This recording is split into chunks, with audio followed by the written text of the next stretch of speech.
How'd you do, I? See you met my faithful handyman.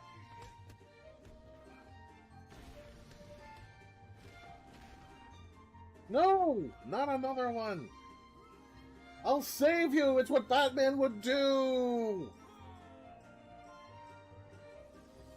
He's just a little brought down, you see, when you knocked. He thought you were the handyman. When I was young, I designed a machine to turn ghosts into paintings, and I traveled the world collecting them. That's horrible. Okay. A quick shot. Oh, thank you. Thank you very much. Yeah, that came out wrong. You're not helping. You're not helping your case. You're not making this any better. You realize that. Oh, it was glamorous, I can tell you.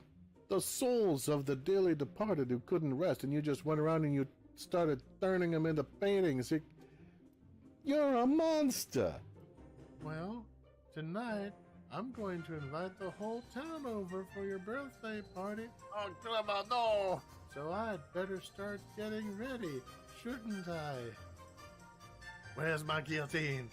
Because that one door says, no, you need 2 stars to enter. I figured that was the door to the final boss. And apparently no. But then again, that was a week ago. I was very young and naive then. No! Excuse me. Coming through. Sorry. Couldn't help it. I'm completely incompetent. Damn, I look good running into those heels. Ow! Thanks to philosophy, all is forgiven.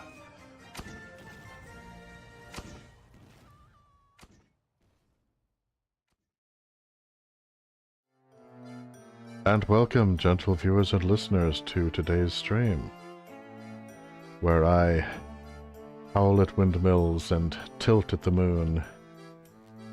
We're doing what should be our conclusion of Professor Layton and the Curious Village. And let's see, our tea is a lovely chamomile with a bit of honey. For cookies, I have shortbread. For puzzles, I have what should be the last round as I move through the tower, proving my worth with a golden apple. And for our non-profit today, it is the Trevor Project. The Trevor Project is a refuge for the Maelstrom for LGBTQIA plus people, especially those who are in their younger years and may not be in a safe place. They have a variety of ways of making sure you can use their services while still covering your tracks.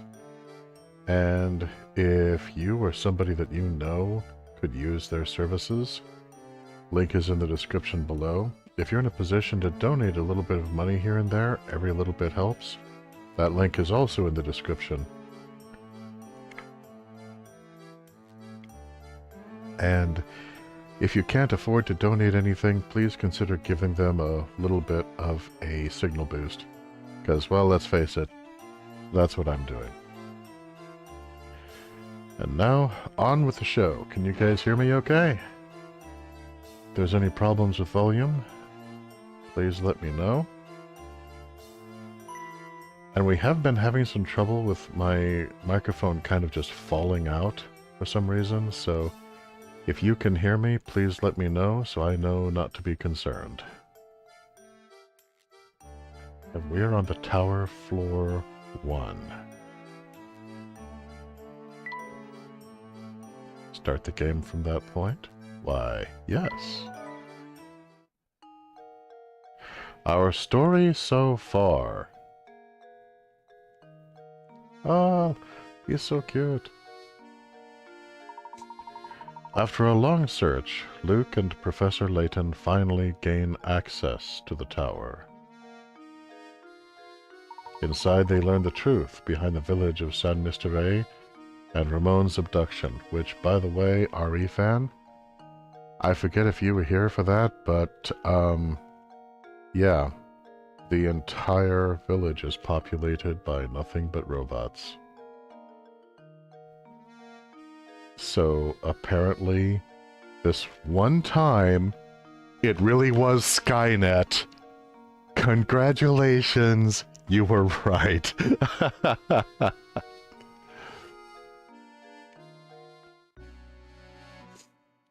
Meanwhile, climb the tower! Already been down there, and I don't want to go back outside. And there's poor RE fan. I'm sorry, I was right. Yeah, that's not something that you want to be right about, but well, here we are.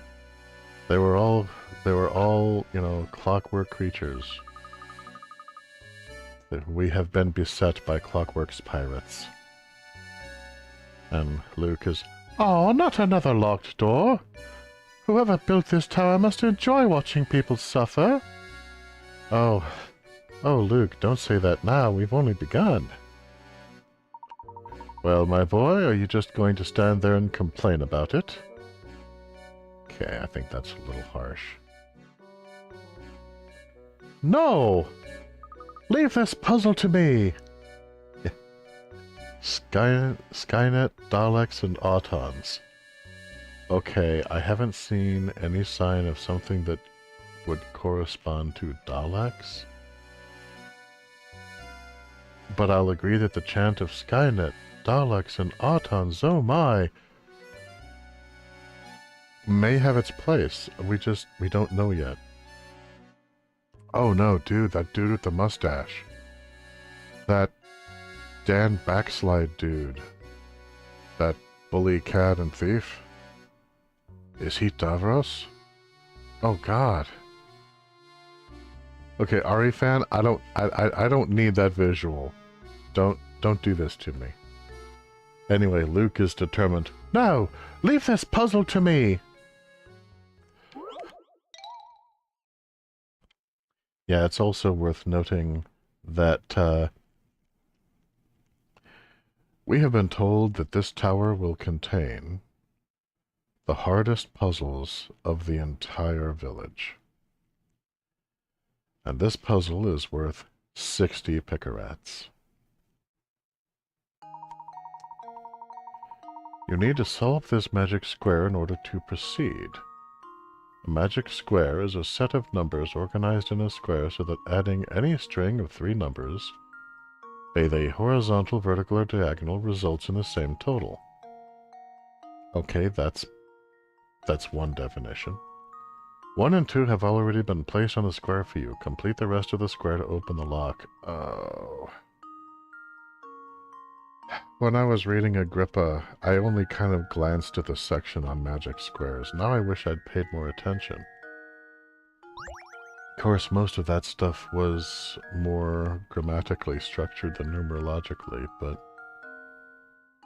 Okay, let's see here. So...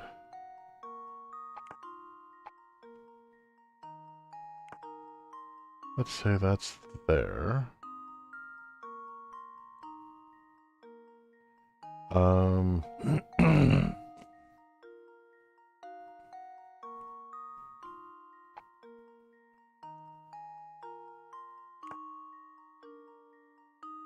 Now the middle number, 2, 3, 4,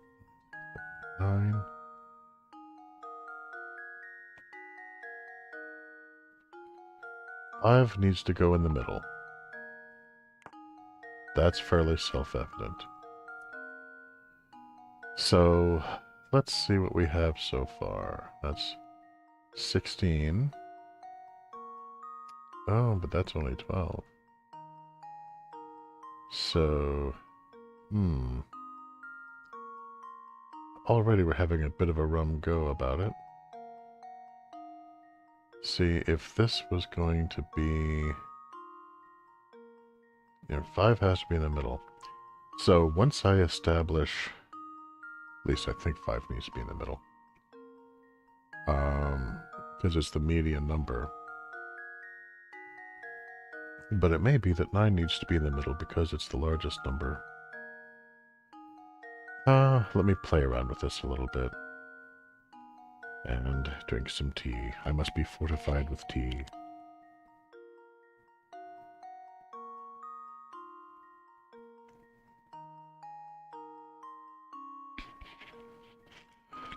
Oh, that's so much better.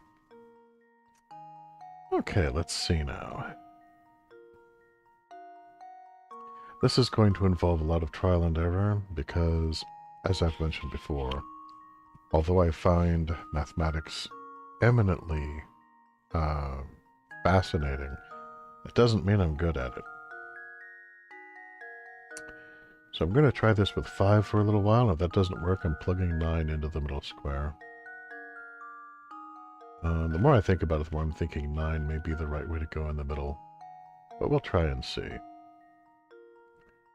So... see, that's 12 versus 19, so... yeah, no matter where I put 9, it's going to be interacting with 5. Also various other... Let's try this instead. So that's 16. It's 12.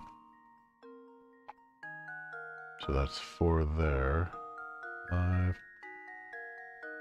Oh, no, that won't work either.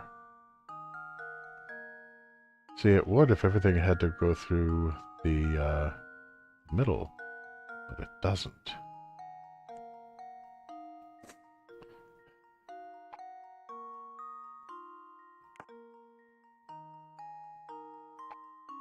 So I'm going to take the opposite approach.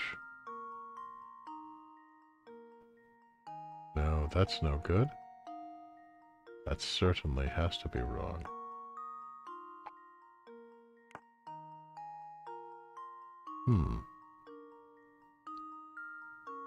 What if, on the other hand,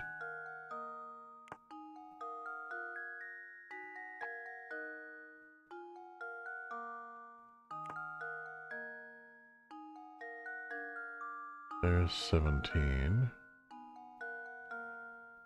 but 13,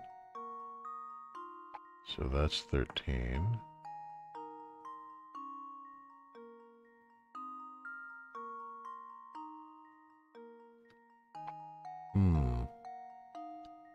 Nope, it breaks down there as well.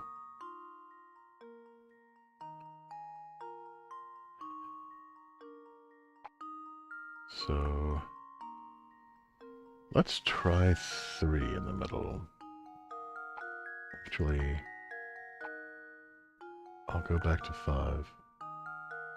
5 being the median. Let's see.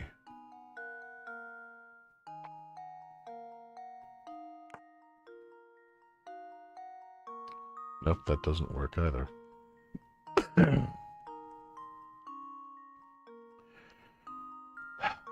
Okay. Also, this is only 3 across. Most of the magic squares that I've seen were at least 5.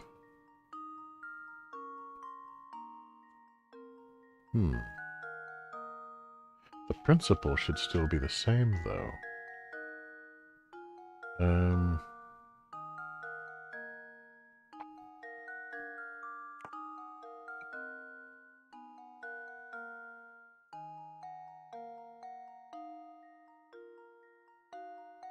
5.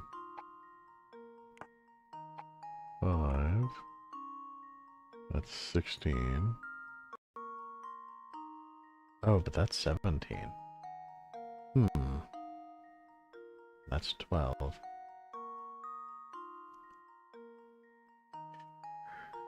Hmm.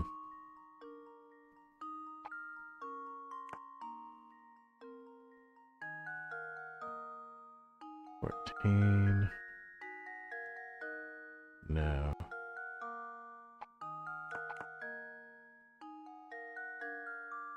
The key is to determine what number they're all supposed to add up to.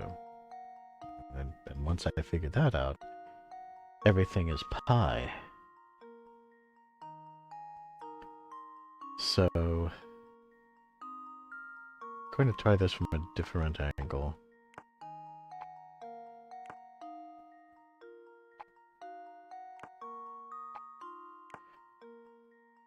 Let us say... Alright.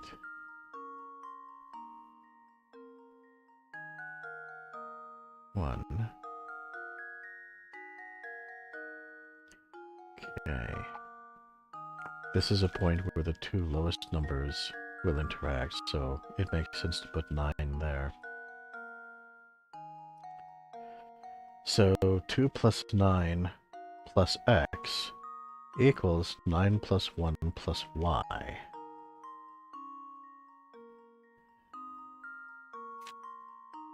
So...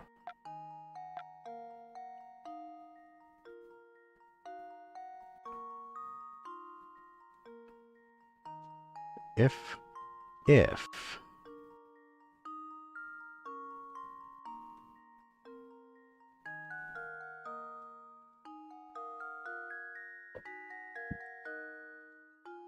9 plus 1 plus y.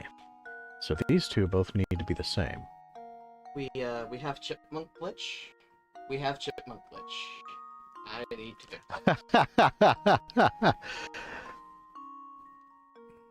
Okay. We have chipmunk glitch.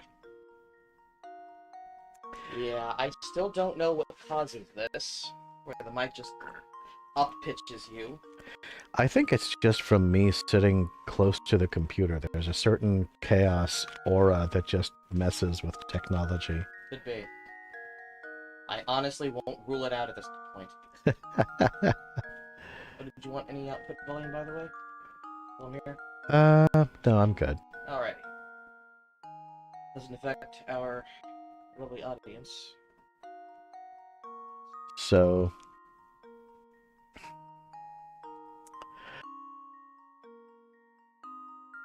seem to say, throw beef away, Christmas is here, bringing new fear to young and old, meek and the bold.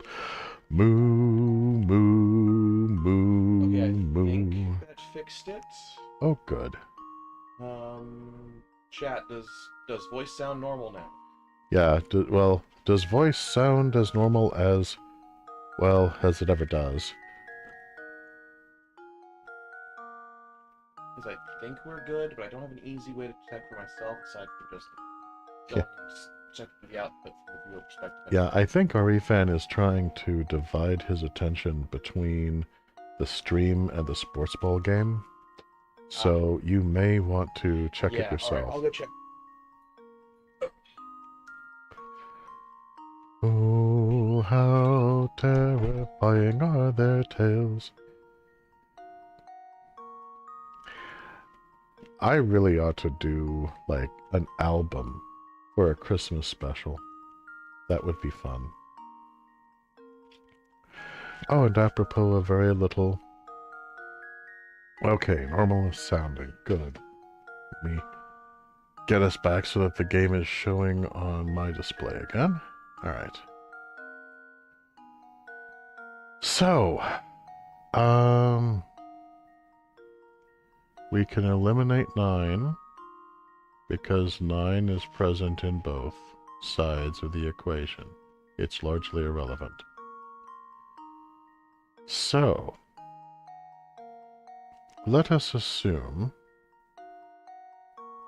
that since these are the two lowest numbers involved, we need the two lowest possible answers for x and y. X needs to be one higher than y. So, x, under these circumstances, would be 4, and y would be 3. So at this stage, we have now established that going down and up this column, we have 9 plus 4 plus 2 is 15. Is that right? Oh, I got these mixed up. Silly of me. 9 plus 3 plus 2 is 14. Is it? Is it? 12, 13, 14. Yes, and 9 plus 1 plus 4 is 14. So, let us assume, for the sake of argument, based upon this, that 14 is the number that we want to be the sum for everything else. So, looks like the middle number would be 5. Except then how do you get 14 going diagonally this way? Because 9 plus 5 is 14 plus... uh-oh. So I've made a very logical but still very profound mistake. Okay, apparently I'm told this is Sudoku. I have literally never in my life played Sudoku. I've never had any interest. This is magic squares to me. So 14 is obviously not what we want to have the answer being. So let's try the opposite approach. Let us assume that the answer that we need is 18. If it's 18, which honestly I should have realized that the sum would probably have a relationship to the number 9, but I didn't. Nope, not 14. So if we assume it to be 18, then we still have a problem. Because here, so let's try, before we rule everything out, what if it's 5 and 6, so it's 16.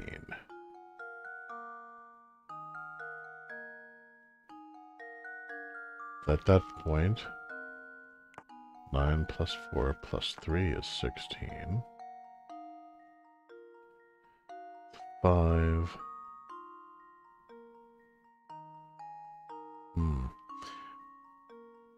No, that doesn't work with our remaining numbers very well, does it?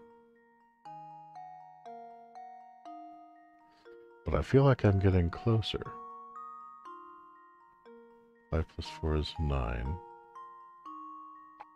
Plus 7 is 16. That's 16. But this line and this line do not add up to 16.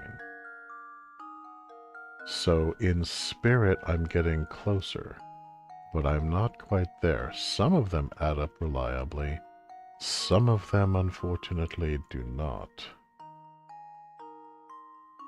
So, let's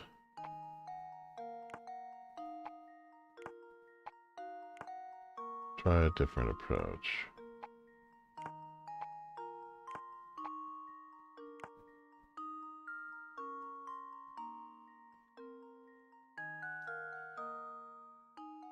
5 is 2. Well,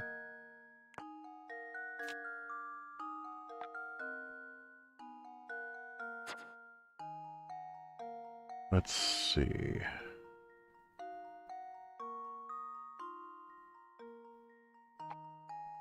If we have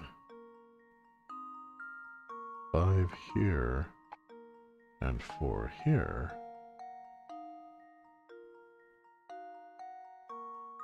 then the number is 15. Then,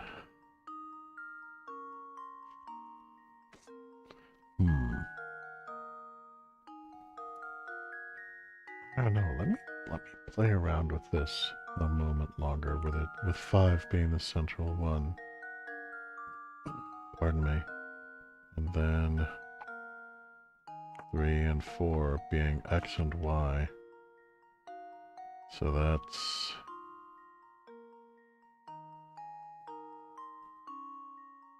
yeah, see. There's 14. So we have it 5 and 6 there. 16 and 16. Then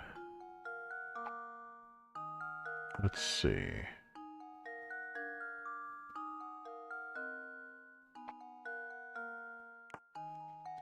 Oh, that won't work.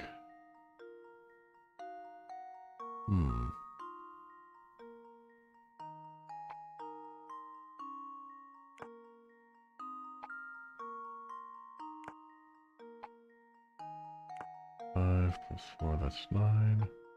Plus 7 is 16. But going this way is 13, and going this way is only 13. So...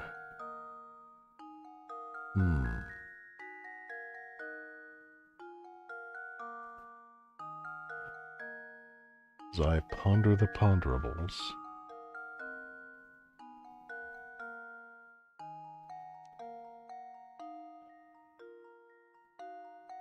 Alright, so what if, instead of using 9 as the axis of determination, we use 5?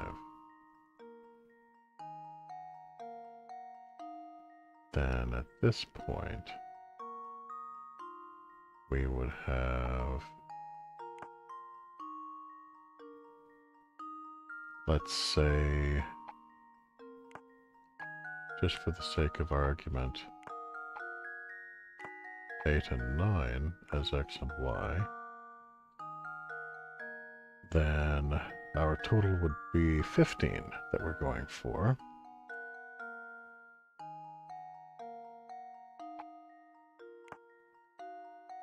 So that's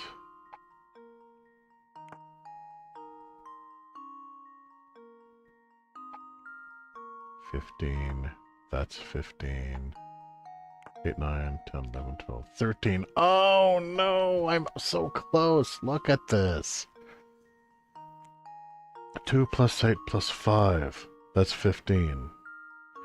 5 plus 1 plus 9, that's 15. 8 plus 6 plus 3, that's 15.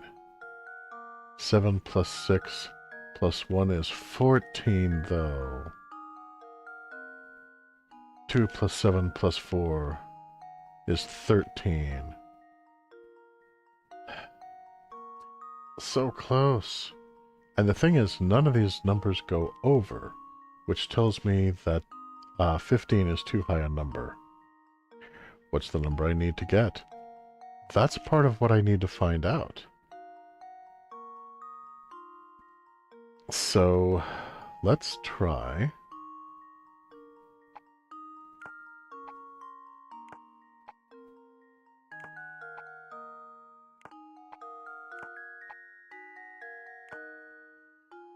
If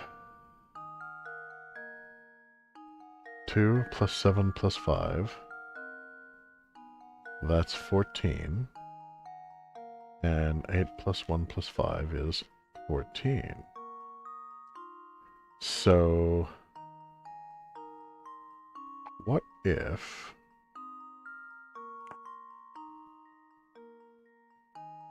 Let's see, we would need 8 plus 4 plus 2 to equal 14. 5 plus 4 is 9. No, that can't be right, because I would need another 4 to make that work. Yay, Laughing Gremlin is here!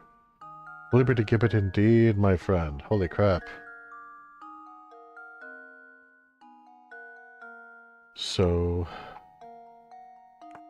what if...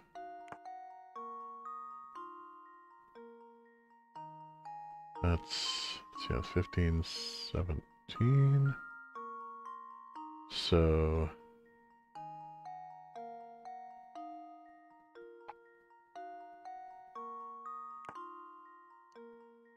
Alright.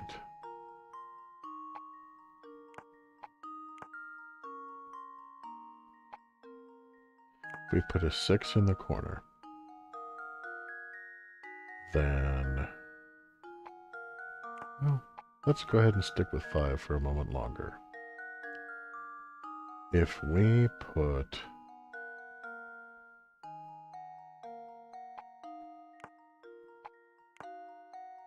Let's... 8, 9... Oh, not even close.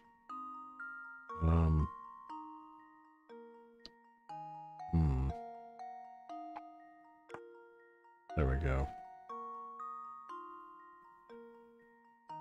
So, yeah, basically the number cannot be 10. So, what if... Here's the two least numbers with the other two least number, then here's the greatest number. No, that won't work because that gives our total as only being 14. So, trying a different method now.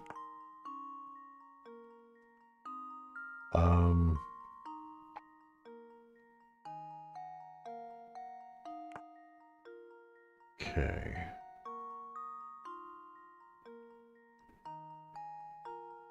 So, 8 plus 7, so 9 plus 6 plus 2 is 17. 8 plus 2 plus 7 is 17. I would need to put a 7 there in order to have that work. So, what if... So that's 16. That's 16. Nope, I need another 6 to make that work.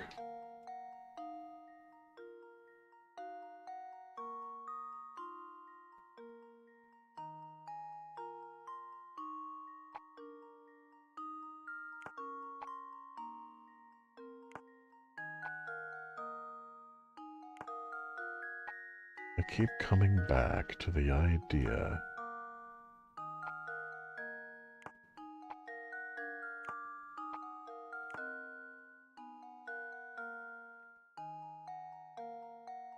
that it might be something like that, but it can't be because I also need the diagonal to add up to the same thing as both of these.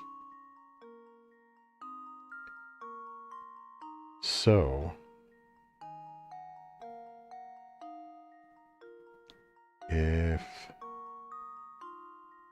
Alright. This has a greatest number there. So if I attack this geographically instead, then 8, 7. So from there, we have of what remains. That would be, let's say, just for the sake of argument,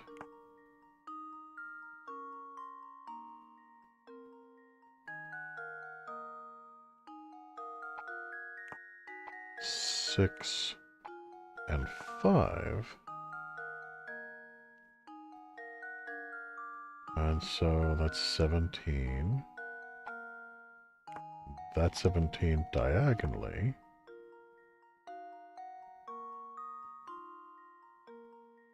But that's 13 going across.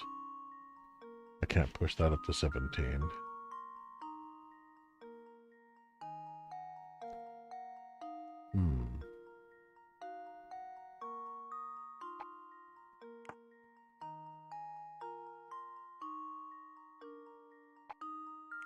Yeah, that tears down things too much there.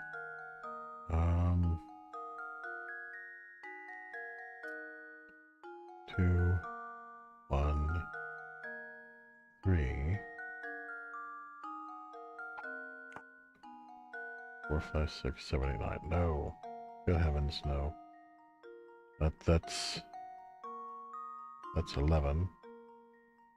That's 10. Yeah, that's way too much. Alright, so...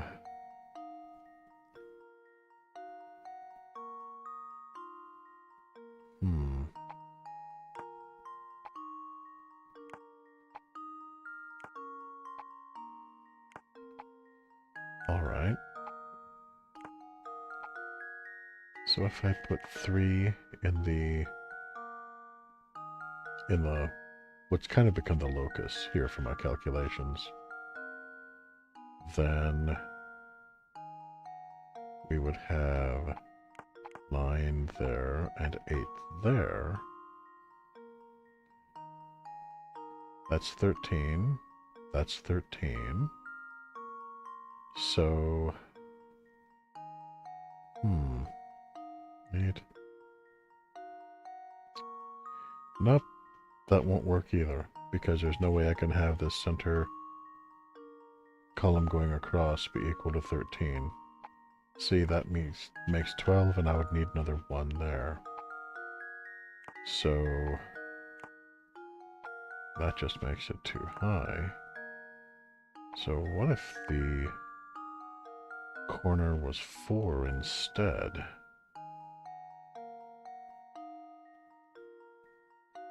No. What if it was 5? Then it's 15 going across.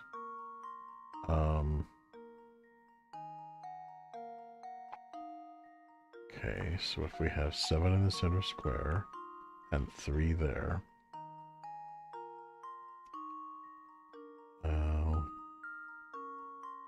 That's...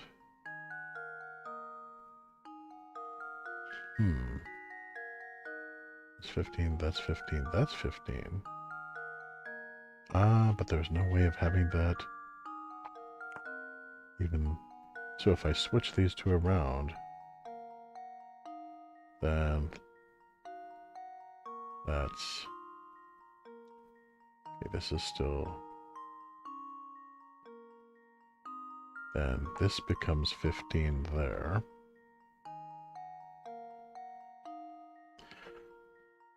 Oh, but not going up and down in this column, though.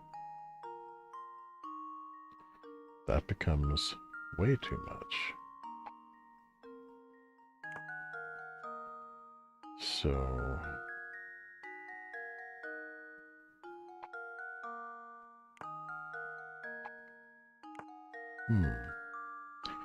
5 plus 7. It's 12. That's a 15 there. But that's only 14 down the center column. No! And it's only 11 across the top. My brains are leaking into my feet. Oh, good heavens. Are they all going to be like this? I mean, is every puzzle that I face today going to be like this? Well, you know what? I've saved up hints very carefully throughout the game. I think it's time to use one.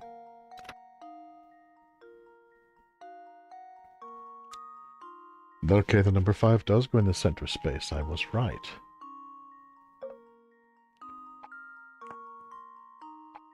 There was just some part of executing that I wasn't seeing. It made sense that 5 would go in the middle because that's the middle number. So apparently I fell into a pattern when I was calculating this, and that led me to having a blind spot. So 17, 17.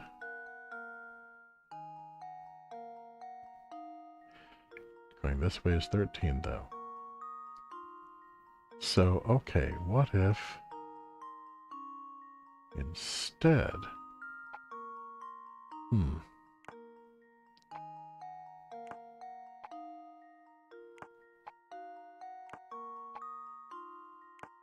Alright, I'm going back to my original thought and putting 9 here.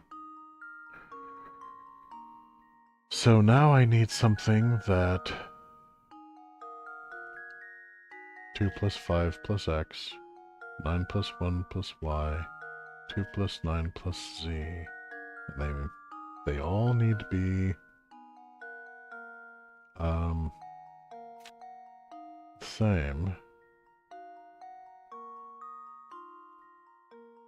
Whoops. Not sure why that circle just decided to be there, but fine. So 9 plus 5 plus z, that's a proud looking Z. So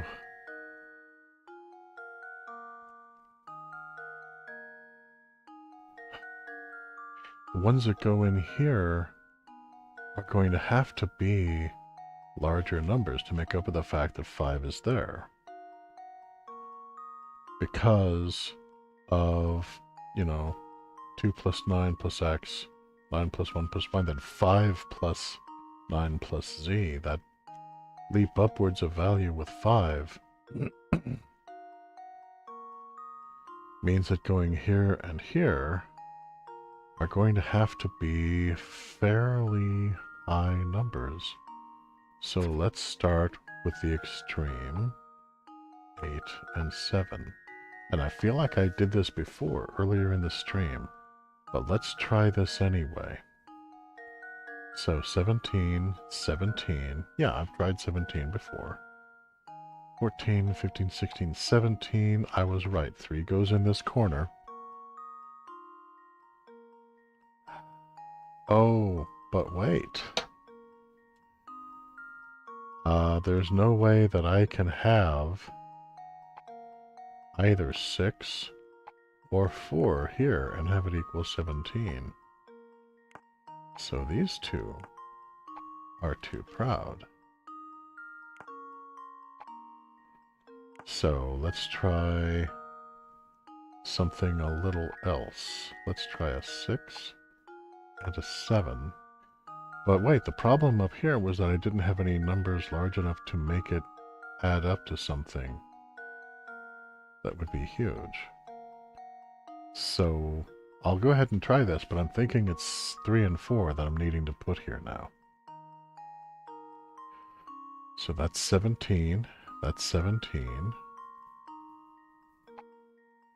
That's 17. Again, 3 goes there. But yeah, even if I put an 8 there, that doesn't equal enough. So, logically, for and 3. So 12, 14, 14. Ah, but that can't work either. Because 9 plus 5 is 14. That's why I rejected 14 at the start.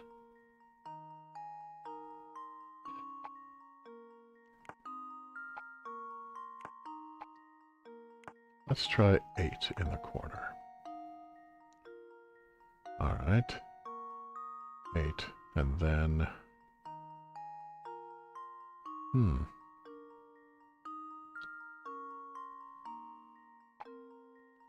What if 9 goes there to balance out 8? And then we would have 8 plus 2 plus something is 8 plus 1 plus something. So that would be, I would think, 3 there and 4 there. No.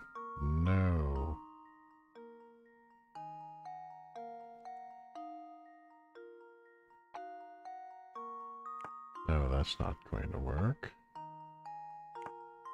And that's not going to work. All right.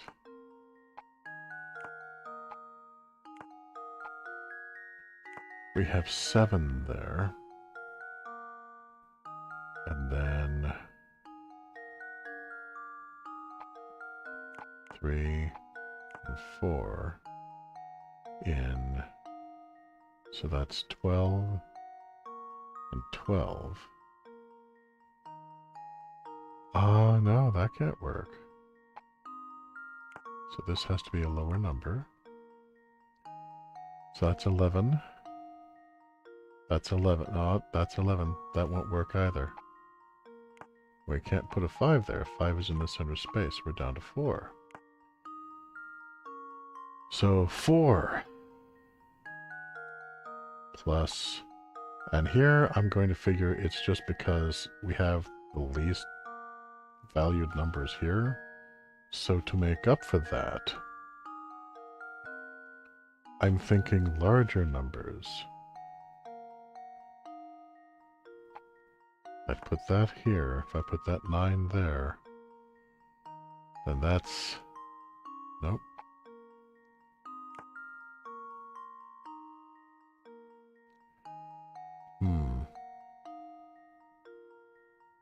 Adding any string of 3 numbers, be they horizontal, vertical, or diagonal, results in the same total. There is steam coming out of my ears now.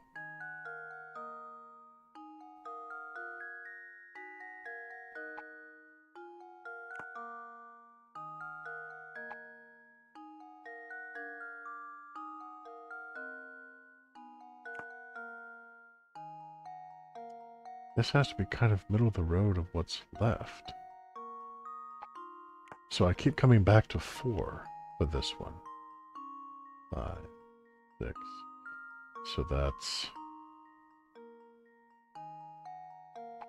6 and 7. So that's 13. Oh no, but I can't do that because then I would need another 4 to make this 13.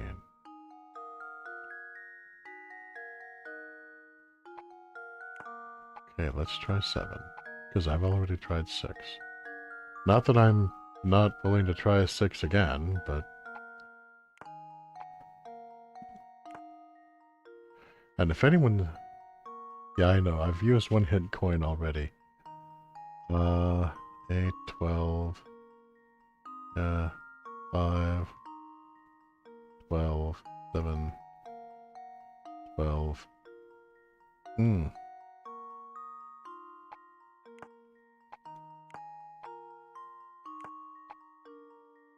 Oh, no. If I can figure out what goes here, the rest theoretically should follow.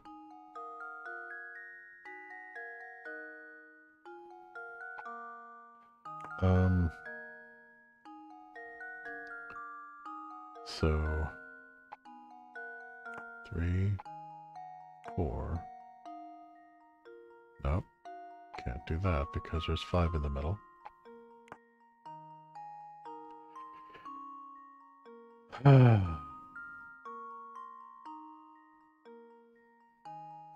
Yeah, I know that the hint coins will give me hints. It's just I really want to be able to solve this. 11.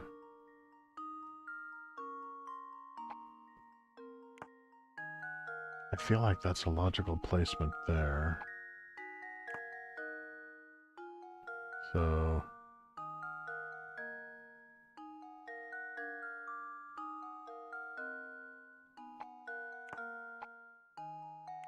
16... 16... Nope.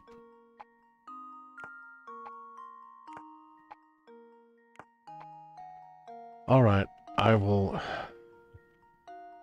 If the chat really wants me to, I will use another hint coin. I was just really hoping not to have to, you know?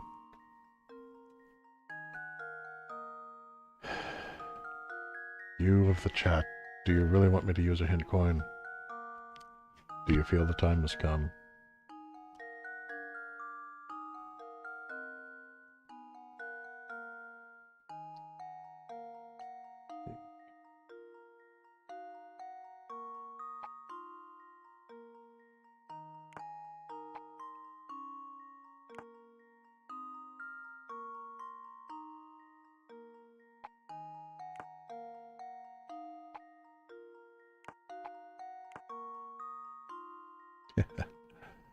Yeah, I've got Bro Do It. This is one of like 9 puzzles, and I've got I don't know, so okay, I don't want to, but I will use another hint coin. Okay, and it tells me the answer when it says 15. God. Ah, damn it. Okay, fine.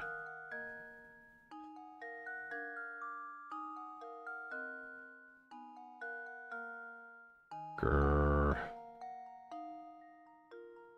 Okay, it doesn't completely tell me the answer, but I mean...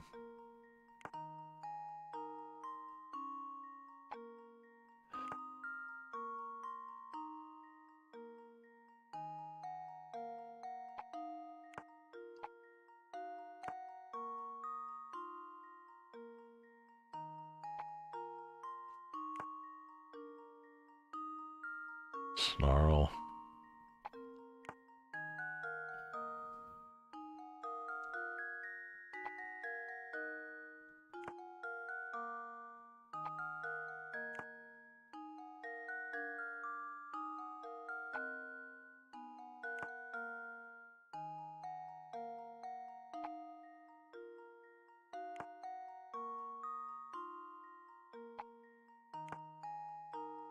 That's... Yeah, that's not right.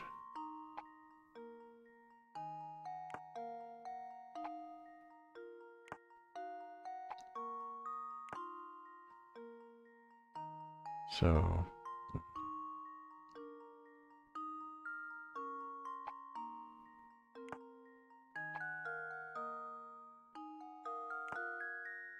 15, so...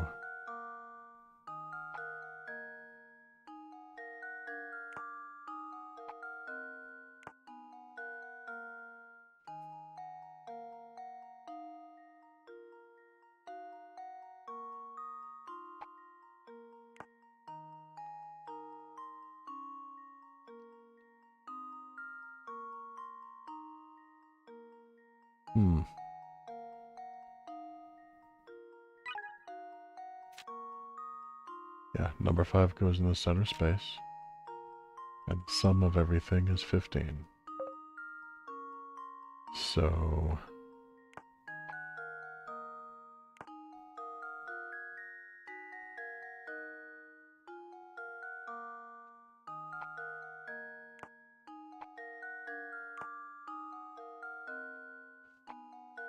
15... There's 15... There's 15... There's 15...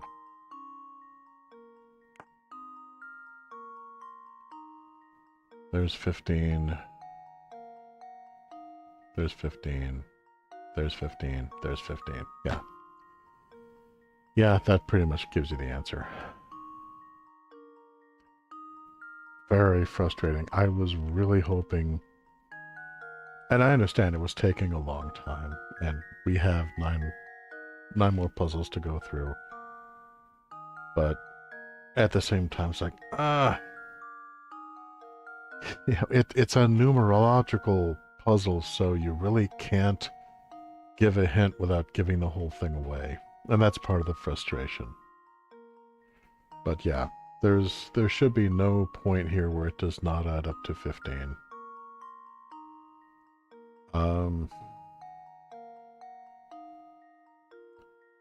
Yeah, 9 to 11 to 15.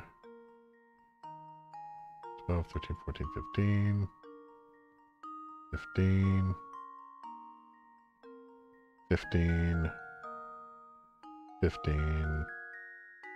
15. 15. 15. Well, here's my guess. Yay!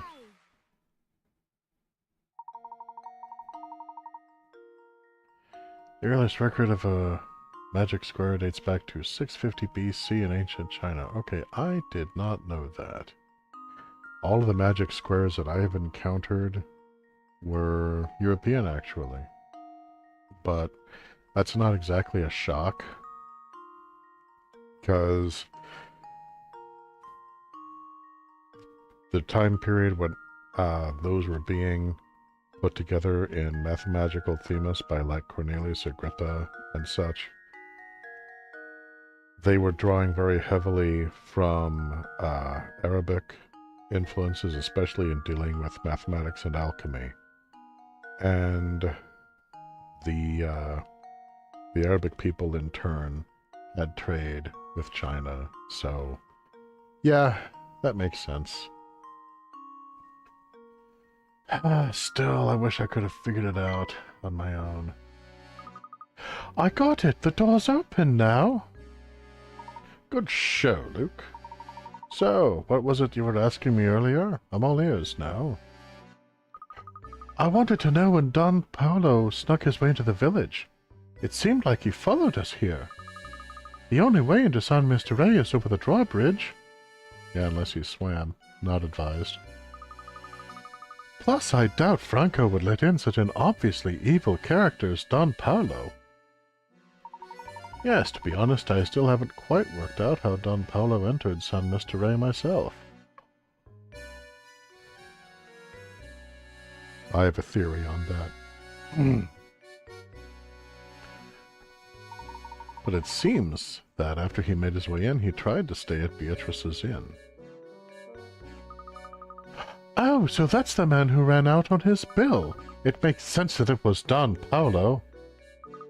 So that weasel did himself up to look like Inspector Chelmy, snuck into the manor and... Hold on. When did he kill Simon? We'll get to that in a moment. We must keep climbing. Come along. Puzzle 95, Magic Square. Completed. Climb the tower. Oh good, a hint coin. Puzzle solving charm. Upwards we go. Who are you and why are you here?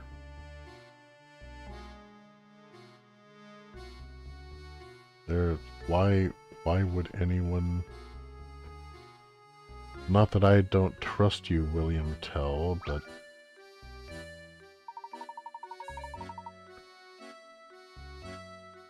Okay, Bavo. Alright, Pavo. Ah, konnichiwa, amigos! I'm so glad to see other people. I thought I'd be wandering this place forever. Hey, how did you get in here? There's no way you solved all those puzzles. Je ne sais pas, it just happened. Un momento, I'm wandering the sewers. The next thing I know, I'm here. I take it this isn't the local hotspot my guidebook promised it would be. How curious. So where is it you'd like to go? If you go down these stairs, you can return to the village.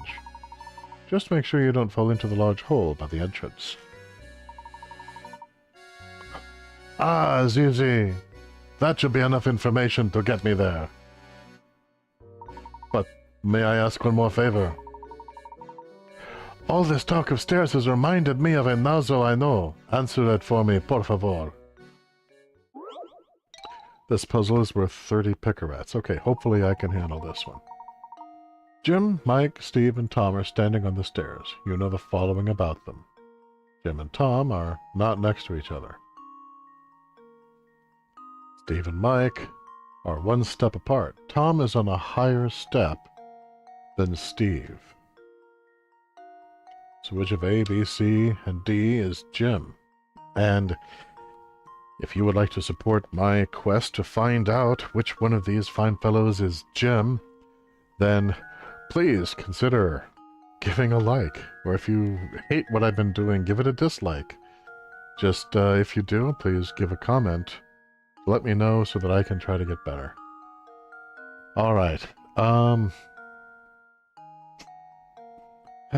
botheration. So Jim and Tom are not next to each other. So they're either...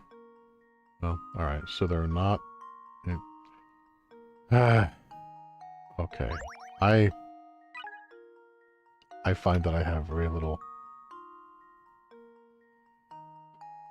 I have very little patience for this particular... Steve and Mike are next to each other. So they're either A, B, B, C, or C, D. Alright.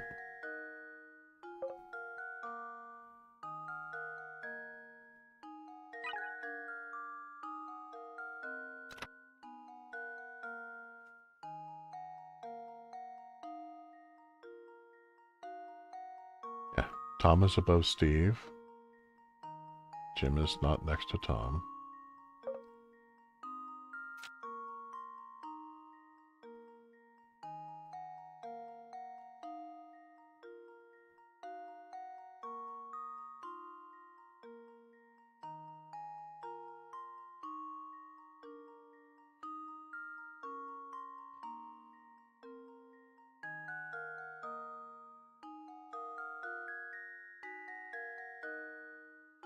Yeah, alright.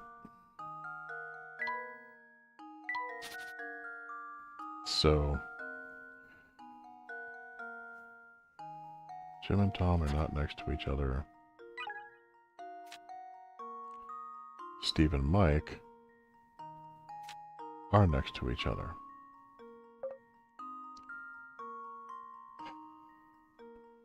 So, Steve, Mike,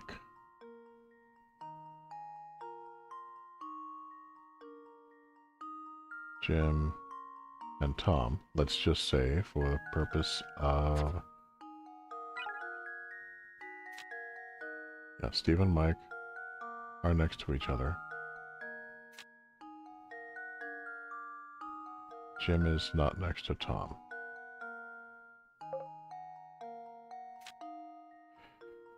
So, the only way that that is true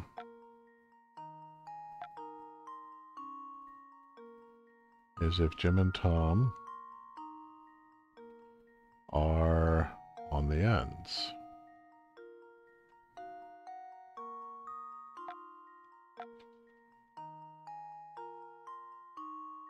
Steve and Mike. I'm very tired, so I'm trying to... So yeah, Steve and Mike are next to each other. Tom is above Steve.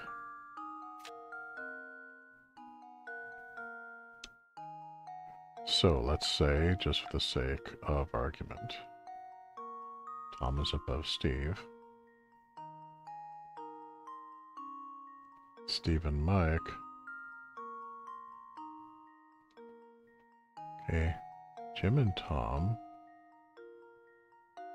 Okay, yeah, and I'm glad I did this, because when it says Steve and Mike are one step apart, I thought that meant that there was a step between them.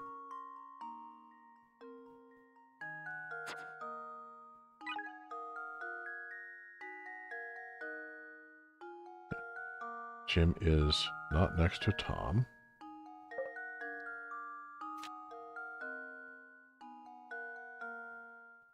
Steve and Mike. Am I doing this right? Yeah, it says here Steve and Mike are next to each other. When it said they were a step apart up here, that, yeah, wow. I would have gone in so many circles on this because of the phrasing of that. So, and Jim and Tom are not next to each other. So, Jim has to be on D.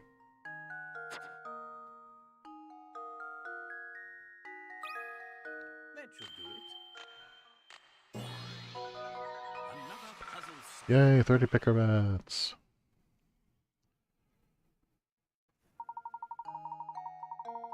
Okay. Grazie. Now I'm ready to go back to the village. What a strange fellow. Yeah, I think he was your enemy in disguise. Professor, do you suppose that man is human? I believe so. He's an odd one, though, isn't he? I've never seen an explorer with such a poor sense of direction.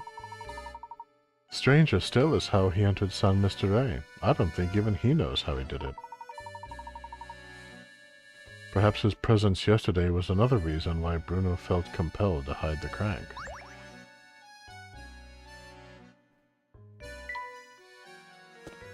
Up the tower! Puzzle-solving charm. Very nice.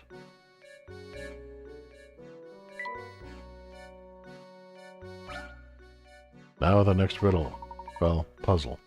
Seems we're faced with another puzzle lock, Luke. Oh! I meant to ask you, but our run-in with the explorer distracted me. How did Simon... you know? All in good time, my boy. First we need to solve this puzzle here. Looks to be quite the challenge. This puzzle is worth 60 picarats. Okay. The maiden has been captured by a wicked wizard and is trying to escape his castle. Armed guards, however, are blocking her path. Slide the blocks out of the way to move the red one out of the exit to the right. Her freedom depends on you. Okay.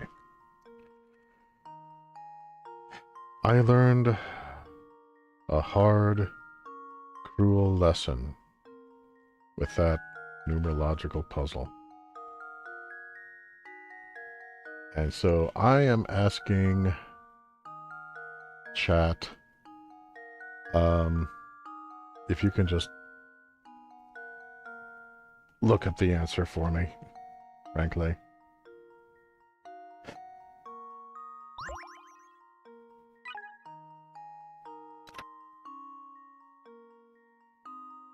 Yeah, as long as you aren't repeating the same moves over and over, you'll get the block out eventually. Try to move the blue block so that both of them are directly above or below the red block.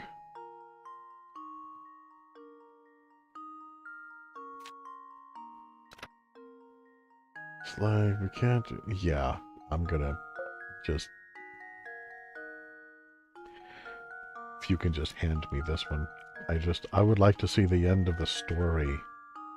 And I really wanted to go in here and like, yes, I'm going to solve these puzzles and it's going to be all so cool. And you know what? If I was a kid on a 4-hour car drive, this would be ideal. But just...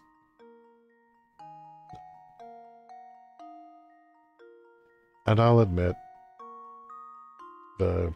that first puzzle was a little disheartening. But I also don't want to eat up like the next 12 hours on these puzzles.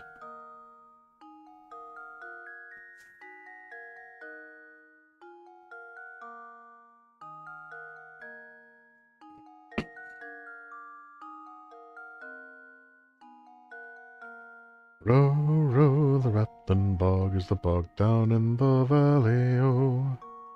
Rare bog is the rattling bog is the bog down in the valley, oh.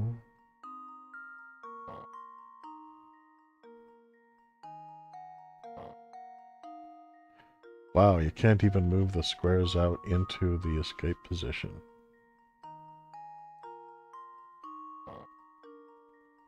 Alright, let me just reset this. To green right, then purple right.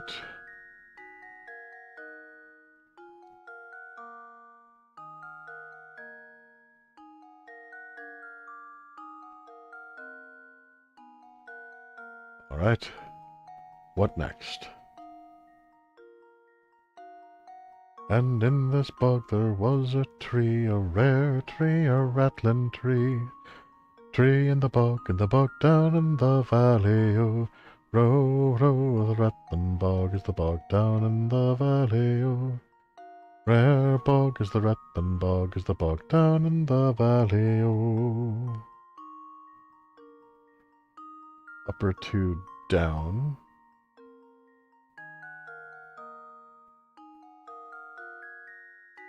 Upper 2 green down? Okay. Like this.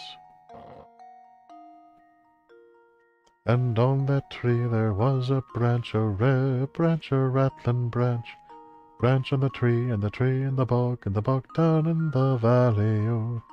Row, row, the rattling bog is the bog down in the valley, oh. Rare bog is the rattling bog is the bog down in the valley, oh. And on that branch there was a twig, a rare twig, a rattling twig. Twig on the branch, and the branch on the tree, and the tree in the bog down in the valley, oh. Row, row, the rattling bog is the bog down in the valley, oh. Rare bog is the rattling bog is the bog down in the valley, oh. Okay, am I on my own at this point? Because, I mean, that does help, actually.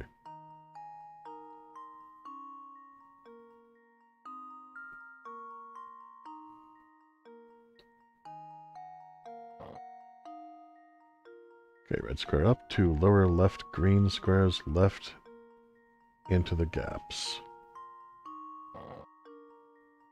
Yeah, I feel like it's basically just a matter of cycling everything around clockwise. 2 more green blocks along the bottom left, past the purple block, then bring it down. Okay. Yeah, this is one of those things where I would really love to try solving it even from this point, but I know that if I do, we're going to be here for the rest of the day. And we have all waited so patiently to find out how the story ends. Slide 2 more green blocks left and up before moving the purple block right. Move the red square up. And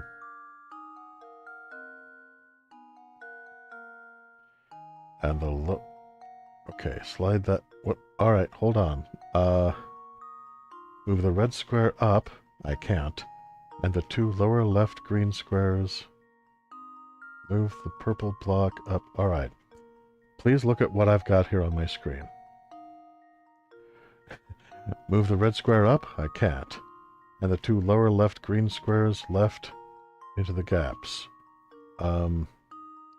Slide the blue block down and move the green blocks into the space above it. I can't do that either. Move the purple block up and the pair of greens under the blue right to the gaps. Also cannot do that.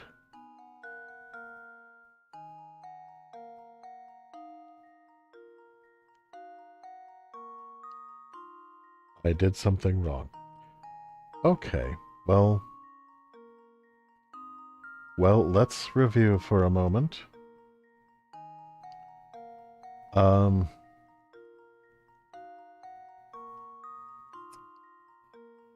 Because I moved the red square up here. The two are left green squares left into the gap, thus. Two more green blocks along the bottom left, past the purple block, and then down. And then I slid two more green blocks left and up so that I could move the purple block right. So, okay, resetting. Start again. Ah, Jiminy. Yeah, even with directions, this is defeating me. I take a moment and consider where we would be if I was trying to solve this on my own, with my own, you know, my own semi-mortal brain, pink and squiggly and eager to escape. So I have reset. I will follow your messages exactly. Please be very exact and specific on your directions. And between the two of us, we'll get through this.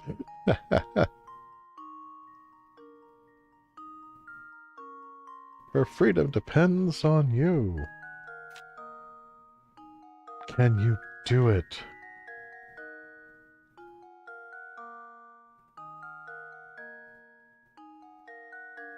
No.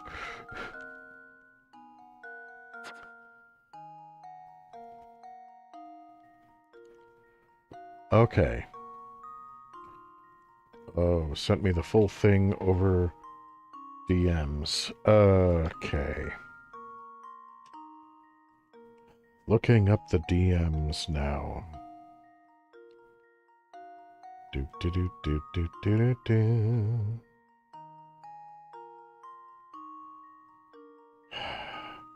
Behold the wall of text. All right.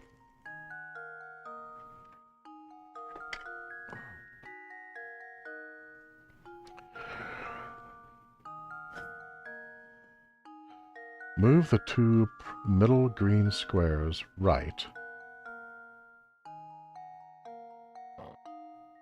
Thus. And the purple block right beside them. Check. Slide the upper two green squares down.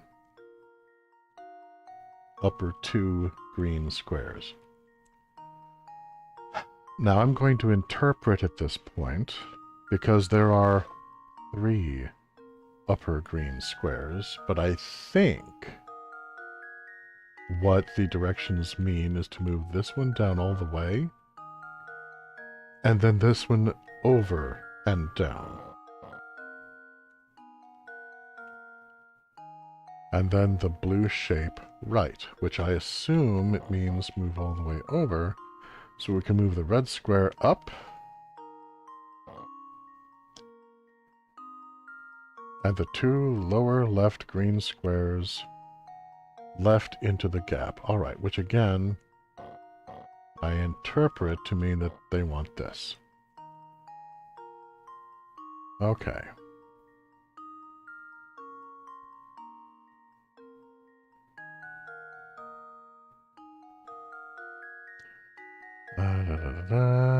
This was just edited to make it easier to read. Okay. Which means I lost my place. Give me just a moment. Red square up, the 2 lower left green squares into the gap. Alright. Slide 2 more green blocks along the bottom left past the purple block. So it means slide them over and up. if I interpret that correctly. And then bring it, the purple block, down. Slide 2 more green blocks left and up. I'll say that again. Slide 2 more green blocks left and up before moving the purple block right. So...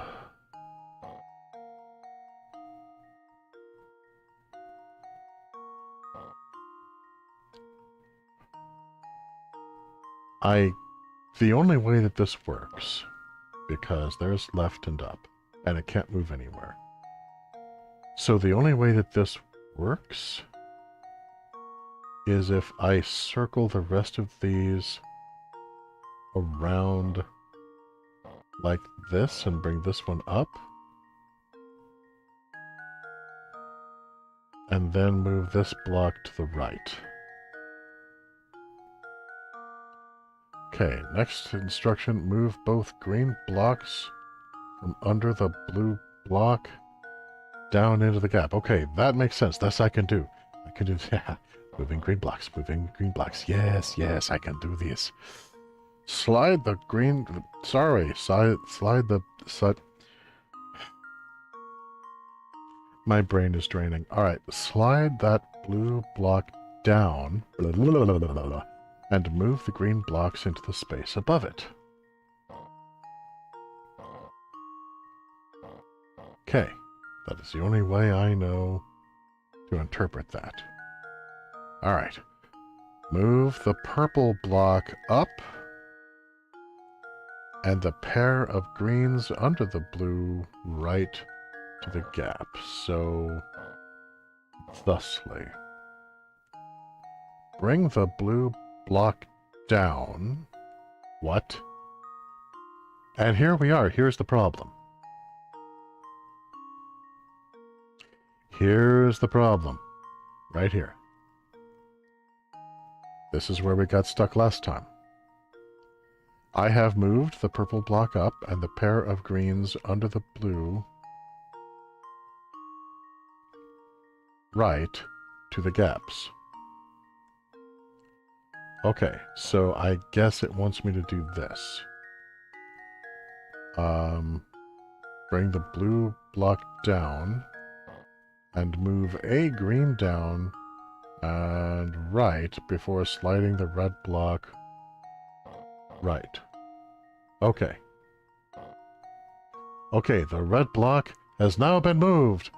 Yay, we're done! We're done! No. Okay, carrying on.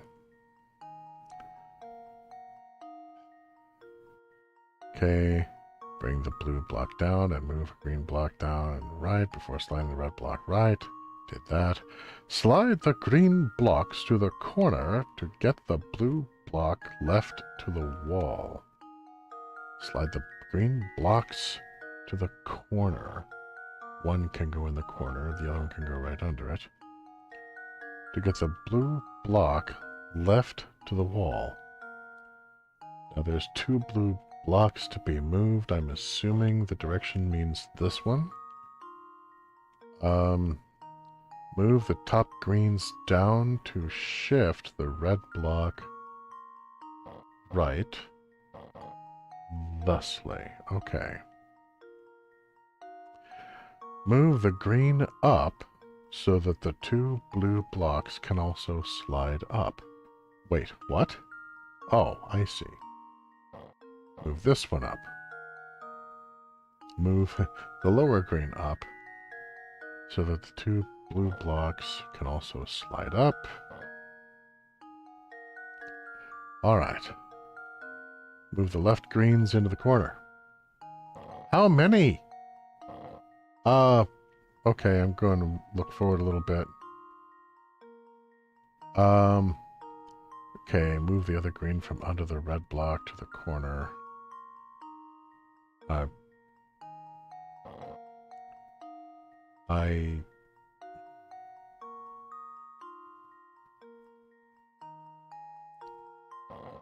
Okay. It wants me to, at this stage, move the other green from under the red block to the corner and bring the red block down. I can't do that. I can move the green blocks down to bring the red block down. I can't corner them because I already moved these ones into that corner. So here's hoping that this is right.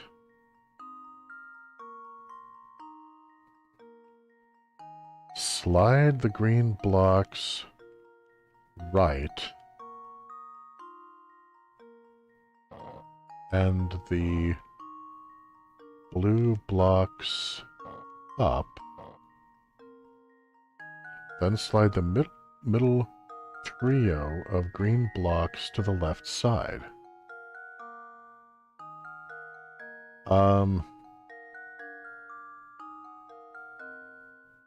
Okay, I can't do that, so I'm going to kind of interpret this as best I can. Because I think that's what it wants me to do. Following that instruction literally is not possible. Okay, bring down the red block. Move the green and purple blocks left. Which again, I assume it means like this. Shift the green blocks up so that the red block can move right. Ta-da! Slide more green blocks down before moving a purple block left. Okay. Make room for the red block with the green ones and slide the red block right. It only took 70 steps. Holy crap. The least that it will take to solve that is 70 steps. 70 steps. If you do it perfectly. This is a classic example of a slide puzzle. There we are. The door should open now. Holy crap, I am earning that frickin' golden apple, man. Slight pause whilst I fortify myself with more tea.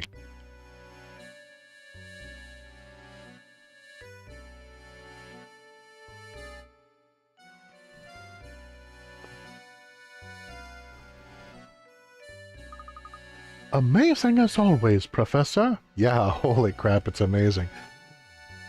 Professor Layton, you who have dared what none other has dared. You who have solved what none other has solved. Will you be my god? Yeah, I feel like Maya talking to the Buddha. I'm like, would you like to sit here? Is this your seat? Am I just keeping it warm for you? Yeah.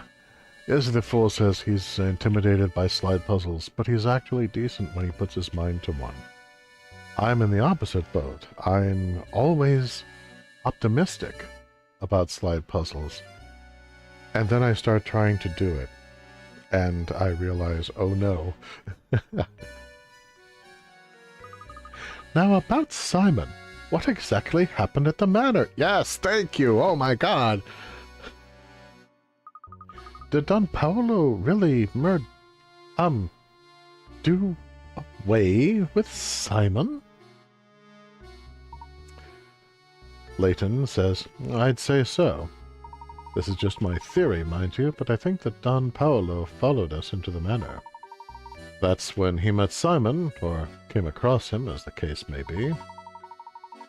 I suspect Simon had already collapsed when Don Paolo found his body sprawled on the floor. Just like with Ramon. So maybe Simon had also stopped functioning properly, huh? I guess all the robots break down sooner or later, and when they do, Bruno comes to collect them. Then he fixes them here in the cellar of the tower. Oh, Do you suppose the noises from the tower are actually the sounds of Bruno's machines working? I think you're spot on, Luke. That must be why people began to associate the disappearances with the roaring from the tower. Don't forget that despite his peculiar appearance, Don Paolo is a scientific genius. Oh, Layton. Oh, honey, sweetheart. Yeah, despite his peculiar appearance, he can still be smart. Oh, Layton. You really need to leave the house more. Therefore, he probably realized why Simon had stopped moving. If it weren't for the golden apple, Don Paolo would likely have left San Mystere right then. I'm sure he was eager to take a robot apart and learn how it worked. And that must be when he decided to disguise himself as Inspector Chelmy, right? That rat made up the whole murder story on the spot. But that's not the whole mystery. Come, Luke, we must keep moving. I'll explain the rest as we go. You know, as we carry on with these puzzles, and I have all of these hint coins, it's like when I took chemistry in college. I had to get a good grade in chemistry. But chemistry involves a tremendous amount of rote memorization. And rote memorization is just not how I learn. I learn through comprehensive study and context. And it's difficult to apply that to frickin' chemistry. So, I hope you guys can still hear me. So what I ended up doing was, when I first started the class, I just focused on, okay, I've got to get A's in everything, straight A's in everything, 100% on every test, on every quiz, on every homework, all of it, everything. Because I know towards the end, when we start getting into organic chemistry, I'm going to have all of these A's lined up to balance what my grades towards the end of the semester is going to be. And yeah, here we are. Oh. It was definitely different era detected. But yeah, I'm hoping that I can manage to captain my way through this better than a crawfish. It's lowering to my pride. Oh. Okay, it's another one of the village inhabitants. And here's the problem. I mean, on the one hand, I don't want to get caught up in unnecessary puzzles. On the other hand, she might know something relevant. So I kind of have to talk to her.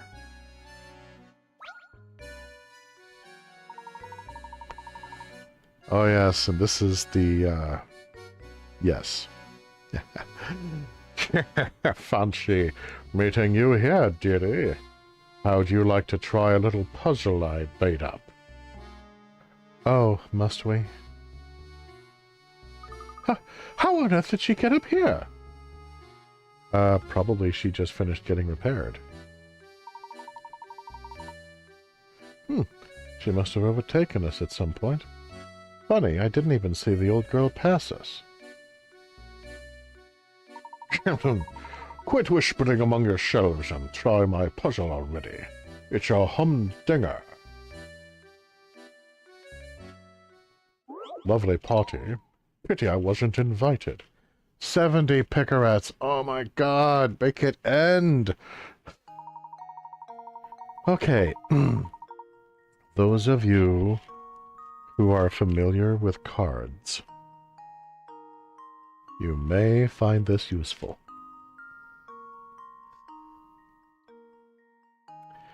You've placed one joker and 4 aces with different suits face down on a table. Use the hints below to determine the position for each card. The club is to the immediate right of the heart. Neither the diamond nor the joker is next to the spade. Neither the Joker nor the diamond is next to the club. Neither the diamond nor the spade is next to the heart.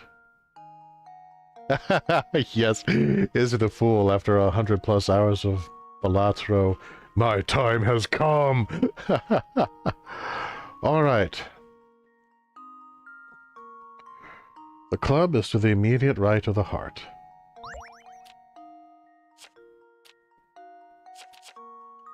Neither the diamond nor the Joker is next to the spade. Okay, you know what? The original formation is fine so far. Neither the Joker nor the diamond is next to the club.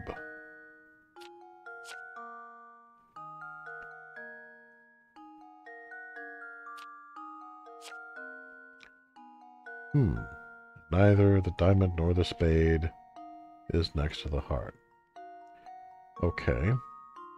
Club is to the immediate right of the heart. Neither the diamond nor the Joker is next to the spade.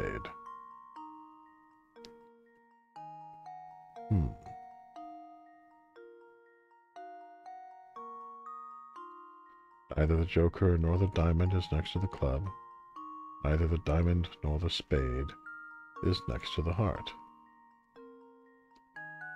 Okay, so Joker, diamond, heart, club, spade, I think is what we're needing.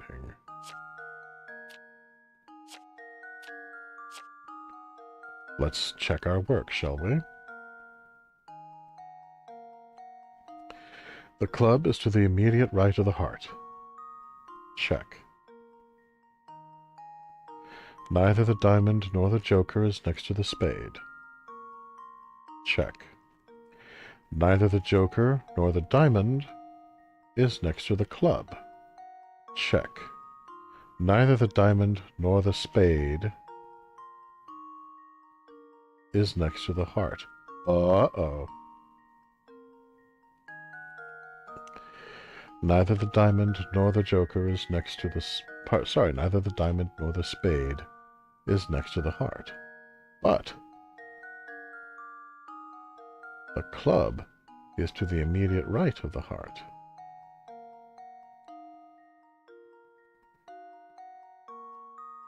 So... Alright.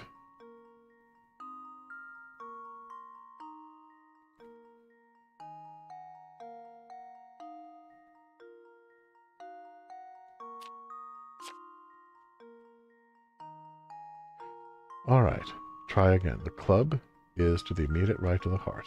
Check. Neither the diamond nor the Joker is next to the spade. Check. Neither the Joker nor the diamond is next to the club. Check.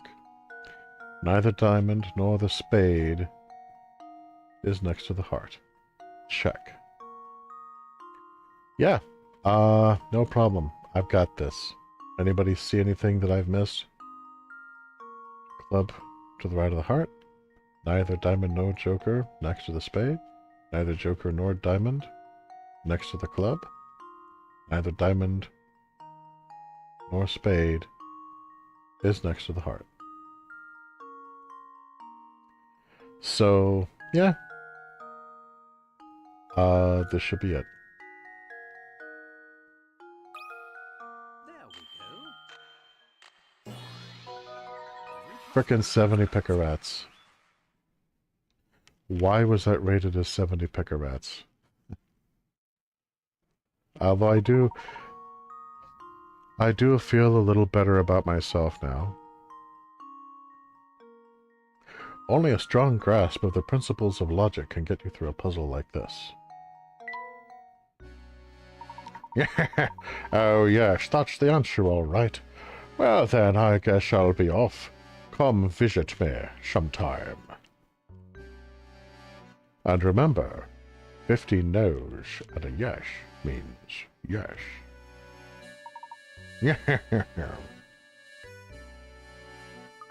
I guess she followed us in here.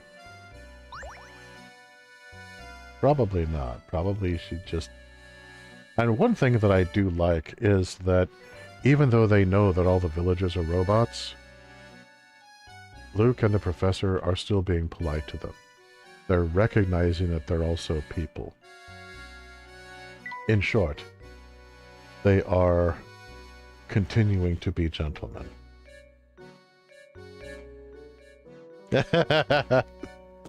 Well, honestly, that's one of those rare instances where Family Guy really captured the essence of what they were parodying.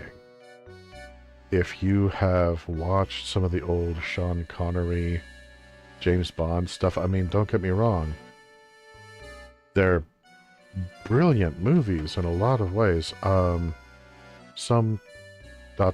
more than others. But if you look at From Russia with Love, I think that's probably one of the best, possibly the best, classic Bond movies of its era. And yeah, definitely different era detected. Holy crap. Alright, tower floor 6.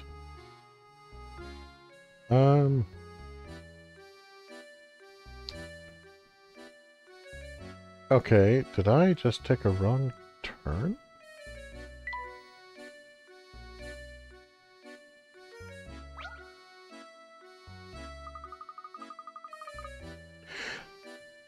Dude, look at that sky. Holy crap. The power of these puzzles is just... it's disrupting all meteorological events. And meanwhile, here's Luke, completely oblivious. Just like I thought. There's another puzzle locking this door. It looks really difficult, Professor. Luke, my boy, haven't you learned by now? No puzzle is without an answer. Now we simply need to find that answer. Try your best. This puzzle is also worth 70 picarats. Use each of the numbers 1 to 9 exactly once to fill in the blanks and complete this equation. I assume that they meant to use X's here instead of noughts. Okay. So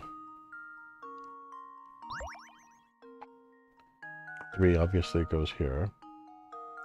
There's another puzzle disrupting the space-time continuum! Yes, exactly. Oh. Now, there's several possible solutions to this.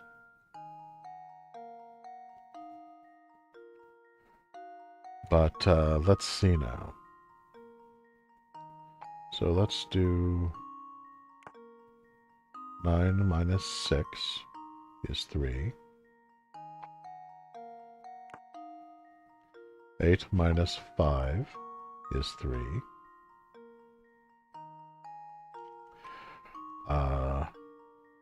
7 minus 4 is 3.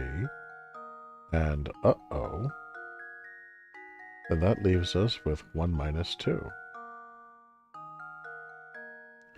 So that's where the puzzle lies.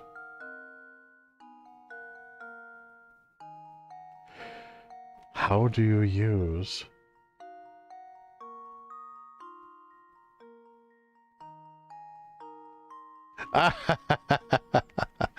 Izzy the Fool says, I think they deliberately avoided using X's, actually. A long string of X's in a row like that wouldn't exactly look appropriate in a children's game. That hadn't even occurred to me. So, yeah, obviously 2 minus 1 does not equal 3. So, perhaps there is only one solution. So we need to start at the ones place.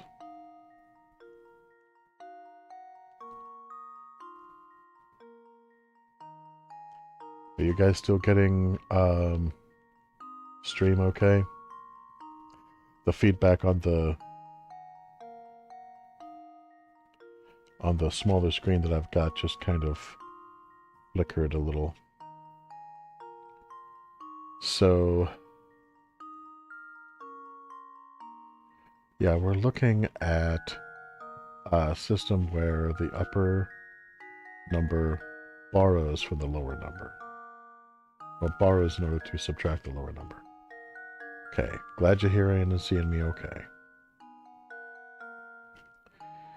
So,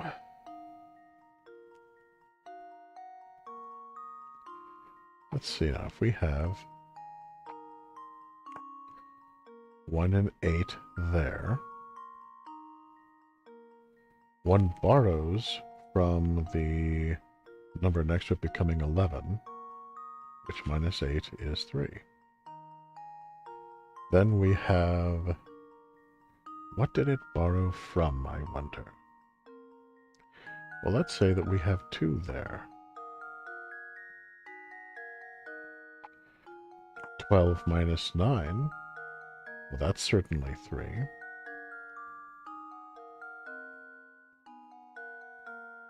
Then we have 7 here. Minus 3 is 3. But the thing is, we have to have the 3 here. That's the one thing that we know for certain. Because 3 minus nothing remains 3.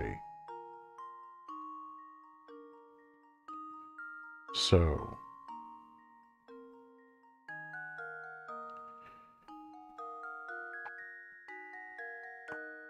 we have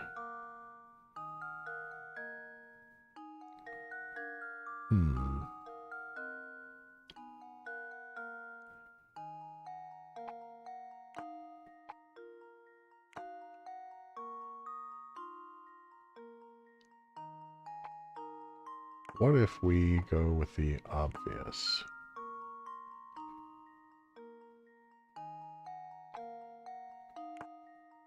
Twelve minus 9 is 3.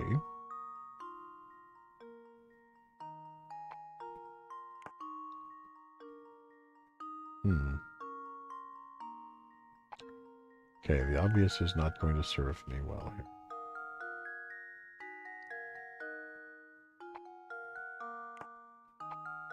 So I think we may need to have these kids over here. Go ahead and start out with an even 3 at the resolution. So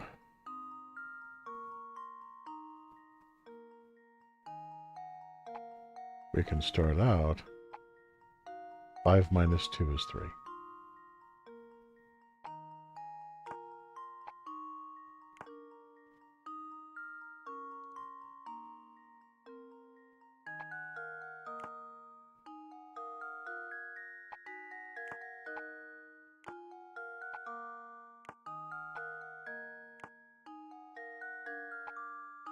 So, arranging it this way, let's double check our work. 5 minus 2 is 3. 7 minus 4 is 3. 11 minus 8 is 3.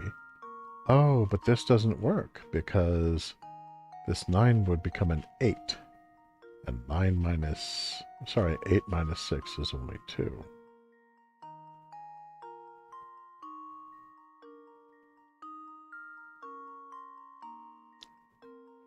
We know we have to have 6 in the bottom row.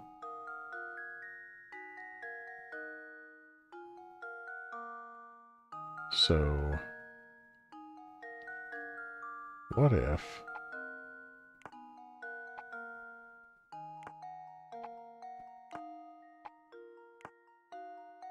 we do that? Nope, that doesn't work either. I need something to be borrowed from that would normally amount to 4.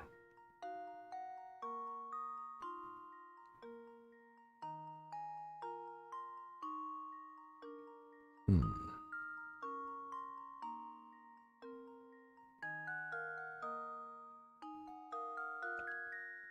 So...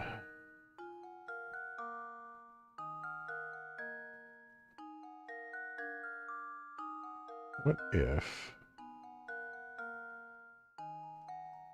Alright, much as I would enjoy this particular puzzle, and I'm fairly certain I'm on the right track, for the sake of brevity, I'm contemplating using a hint, just to quicken things along a little bit.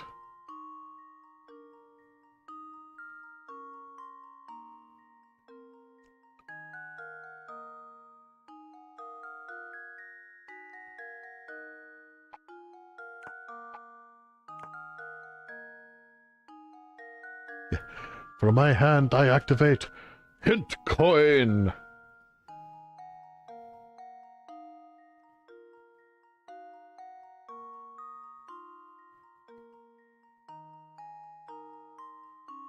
Which would have... if I do that...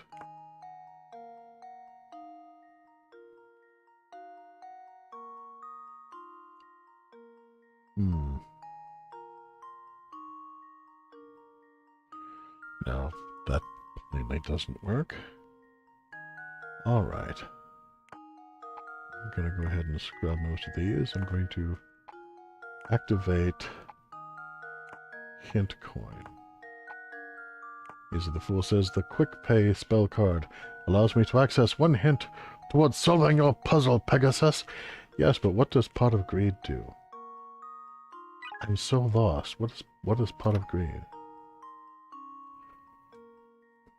The leftmost digit in the upper number is 4.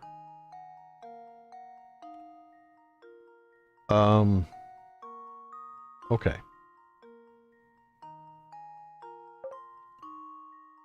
So that's the one that ultimately gets borrowed from.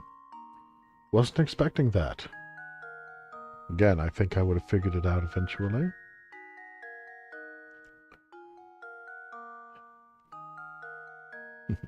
Foolish Yugi boy, you'll run out of hints eventually, and then what will you do?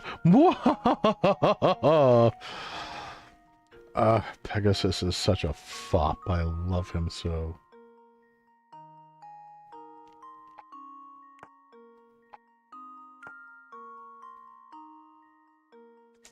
So 4, 3, so this one would be...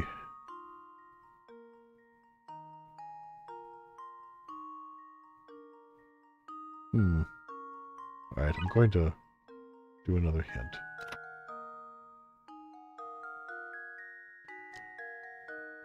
Seven is the leftmost digit of the bottom number. Well, yeah, that... okay. So, that means that 7...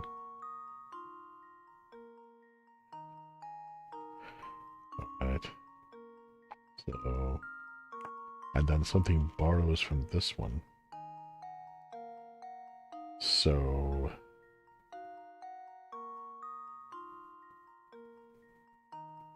alright. I guess... 2 and 9. Then... 6 and 3, 8, 5. So let's solve this.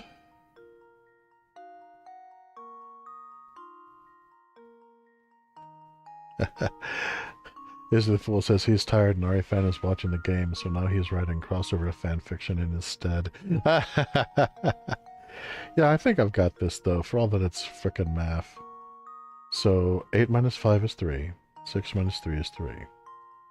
12 minus 9 is 3. 10 minus 7 is 3. 4 borrowed from to feed these two monsters is 3. That should be right. Luke, here's my answer.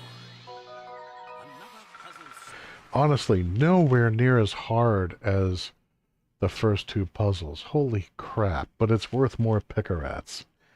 Every mind works differently.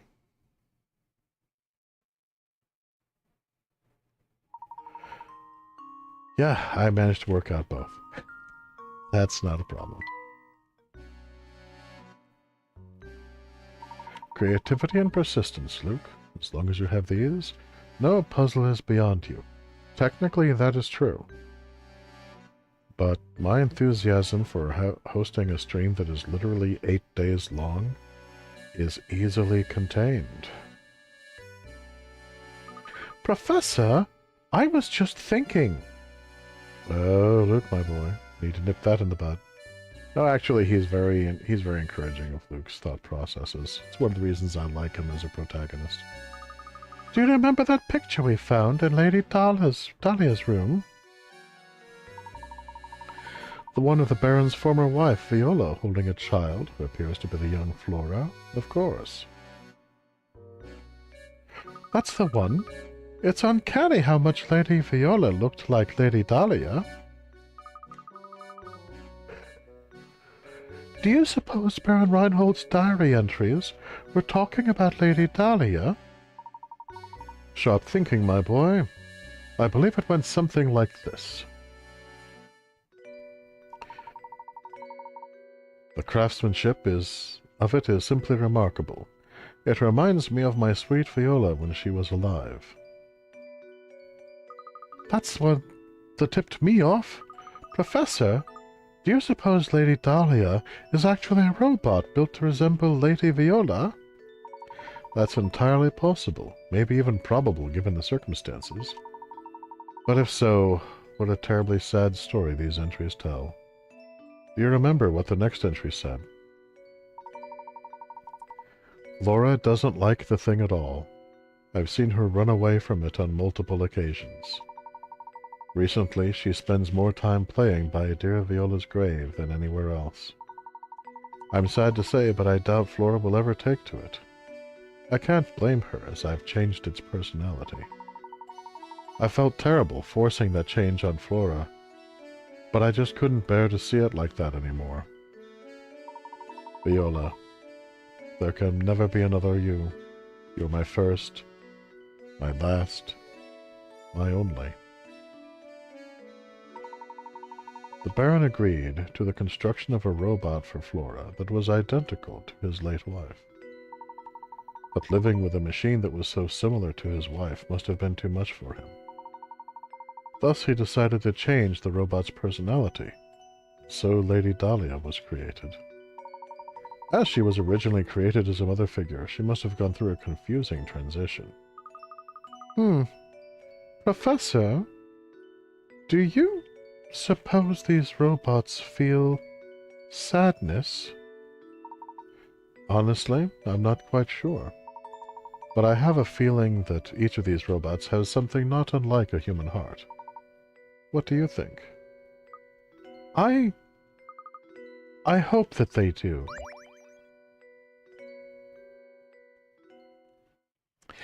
Yeah, as we continue to see them under these different circumstances, I find myself liking these protagonists more and more. And looking more and more to some of the future Professor Layton games. Right. Climb the tower.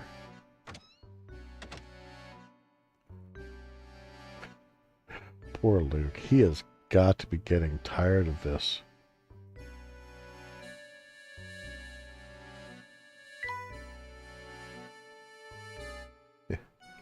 Yeah, Izzy the Fool says I'm a sucker for stories about artificial life forms. So that part always chokes me up a bit, yeah. Yeah, well, I mean, picture being Lady Dahlia and being in that position of I'm sorry, but I need to violate you and change who you are now that you are already a thinking creature because it's too painful for my daughter to see you like this. And since she was, you know, built and programmed to be a mother for that child, It's entirely possible. She may have even agreed to it. For her daughter's sake.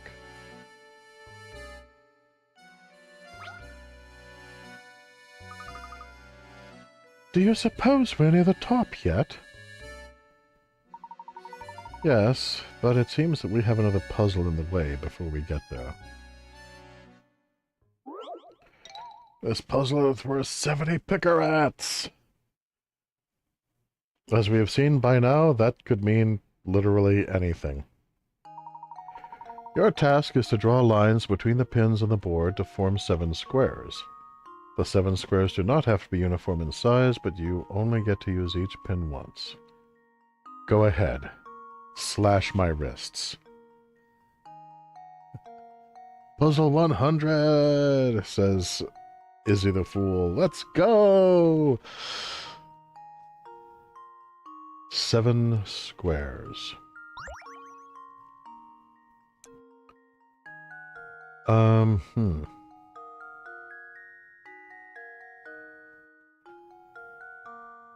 7 squares do not have to be uniform in size, but you can only use each pin once. Okay, do I have to use each pin once? It doesn't say that I do.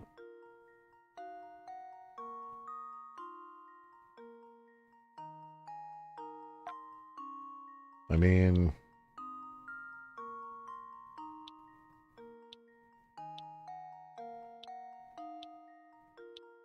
there have been puzzles in the past that kind of encouraged the whole, you know, thinking out of the box situation.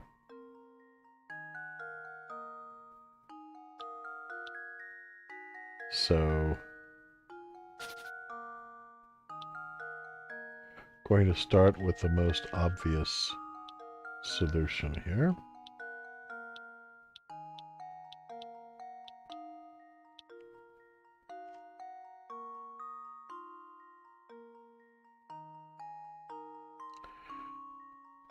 Okay, I see.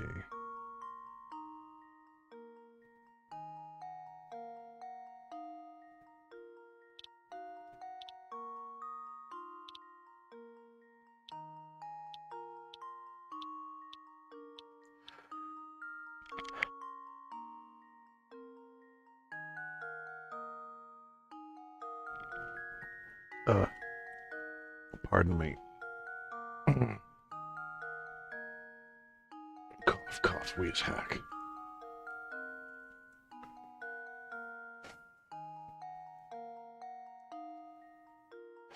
Alright, I'm gonna play with this one a little bit.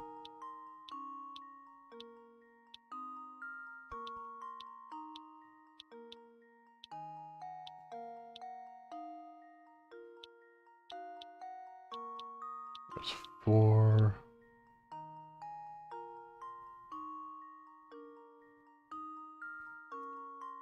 Okay.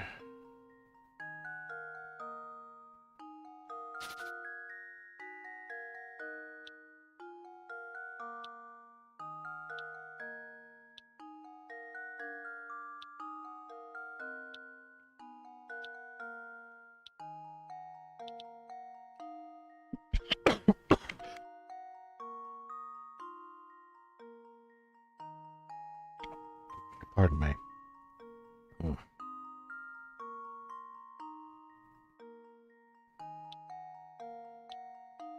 So just playing around with this a bit here.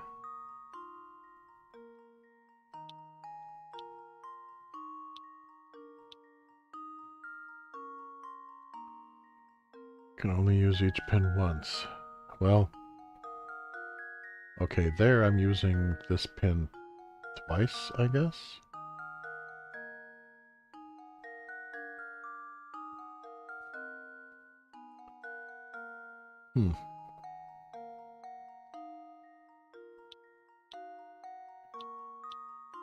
Yeah, it gave me a warning that I was using a pin more than once that one time, and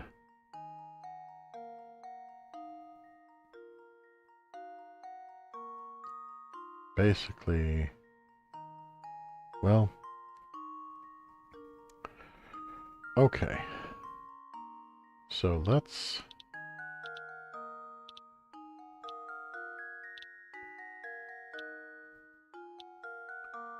Ah, see, now there's a way around it.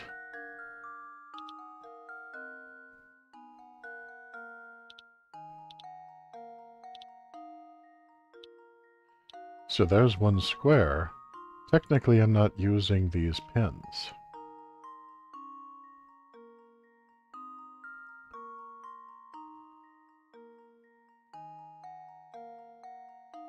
And then...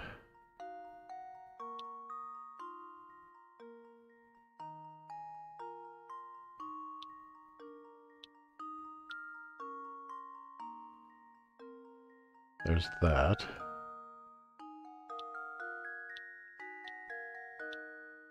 There's that. There's that.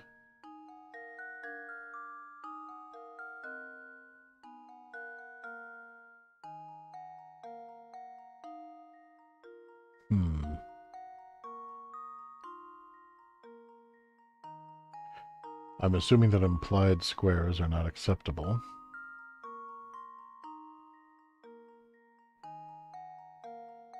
If I do that... okay.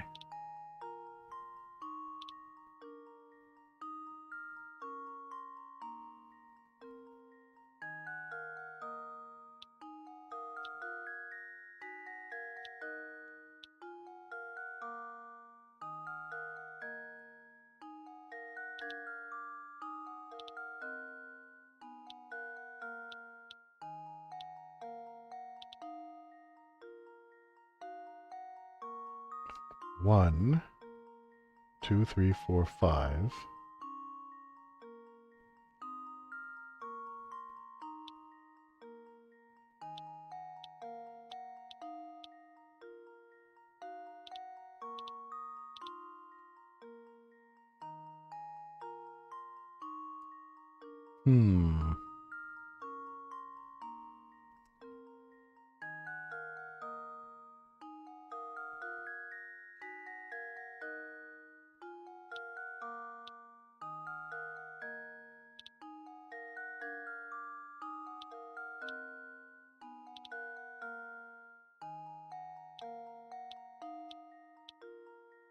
Oh, I see, I think.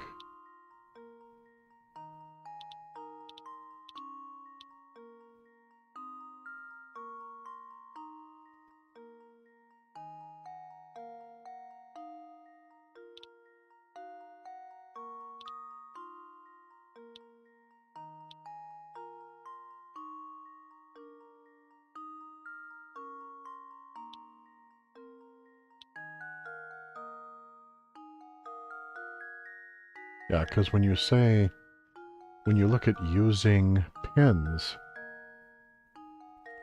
it's easy to interpret that to mean that they can't touch. But in this instance, that's not what they mean.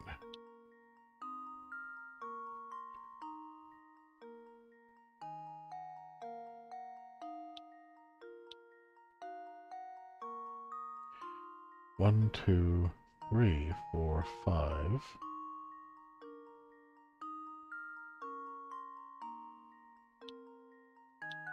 Six, 7. All right. So this square is 1, which contains 2, 3, and 4, and then 5, 6, and 7.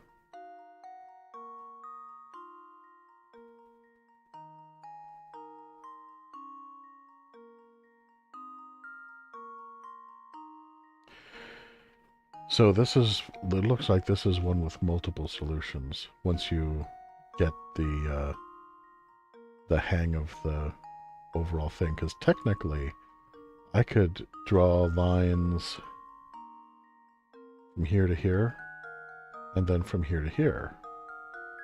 That would create another square here. So, yeah. Behold 7 squares. I will shade them in for the sake of convenience. There's... Whoop.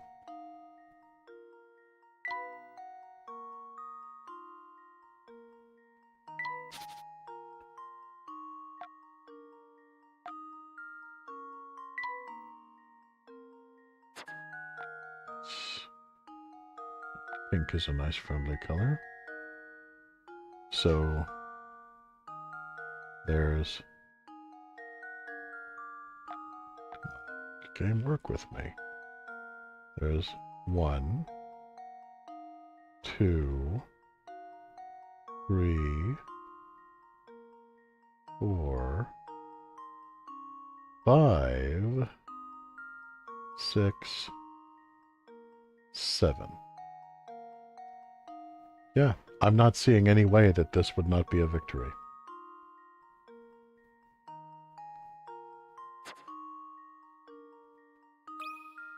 That should do it. Frankly, I'm ashamed. What? Yeah, and the game says it's incorrect. Okay, justify yourself, whore son. How is that incorrect? How is it possible that that is incorrect?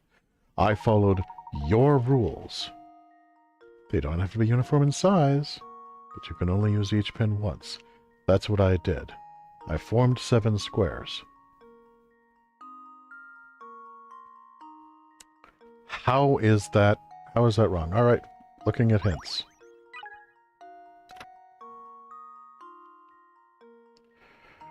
Most of the squares you make will be tilted 45 degrees to the side, and the sizes will vary as well. Start by looking for pins you can connect to create squares tilted at an angle. Connect the 4 pins in the top left corner to form a tiny square.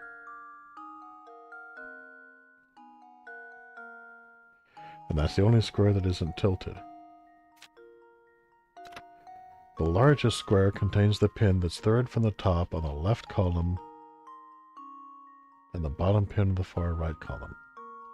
You also need to form a small diagonal block using 2 pins up. You know what? They're wrong. They're wrong. I followed their rules. I made 7 squares. The game is wrong.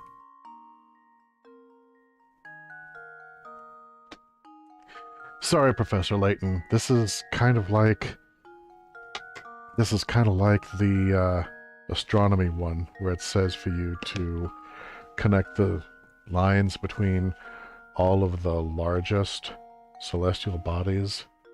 One of them is the planet that you're standing on, but all the rest are stars.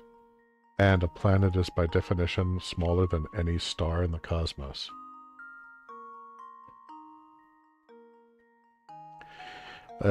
Is the Fool says, apparently a square only counts if it has 4 pins at each corner. Squares formed from intersecting lines alone don't count. 4 pins, 1 at each. Yeah, but they didn't say that. They didn't say that. And this is a game that has been solidly and consistently the whole time kind of doing the whole, oh, well, see, you need to think outside the box. This is a puzzle with multiple solutions, and they're wrong because they failed to structure their instructions in such a way that their preferred solution was the only one. So, okay.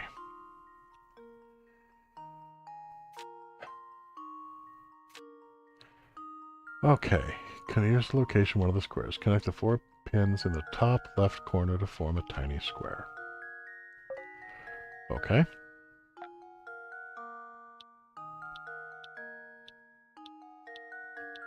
And that's the only one that isn't a diamond. Yeah, just send me a picture of the accepted solution. That'll be fine. Just, I'm sorry, game.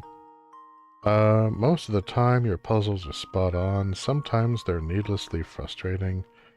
But this, I'm sorry, no.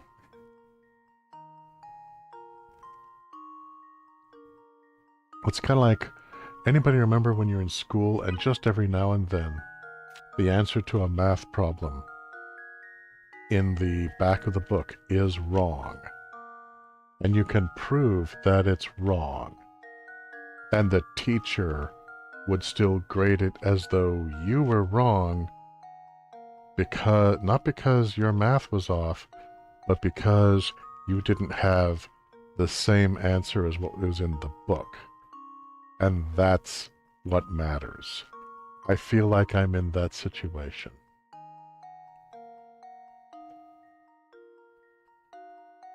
Hi, largest square contains the pin that's third from the top on the left column and the bottom pin from the far right column.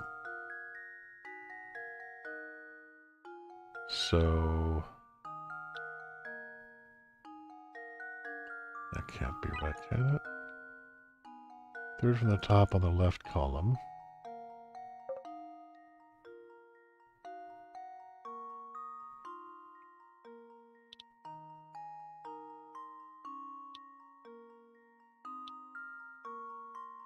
Okay, wait a minute.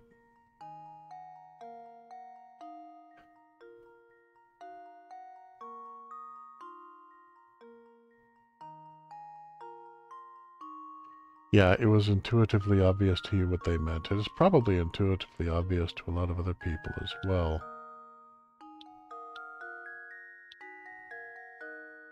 But,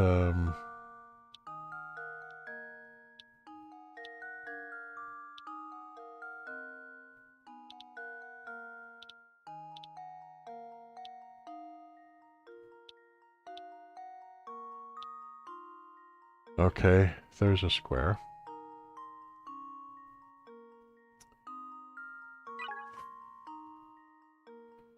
Form a small diagonal block using 2 pins lined up diagonally in the bottom left position of the board. Small diagonal block using the 2 pins lined up diagonally, bottom left position of...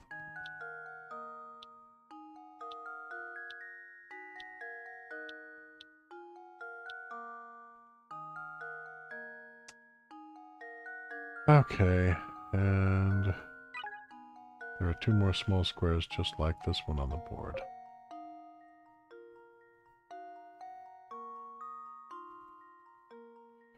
Oh, what a mucking mess. Wow, yeah.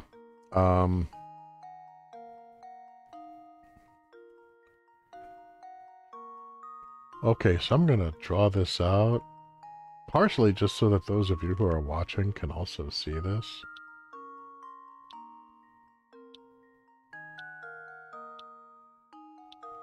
Just, wow.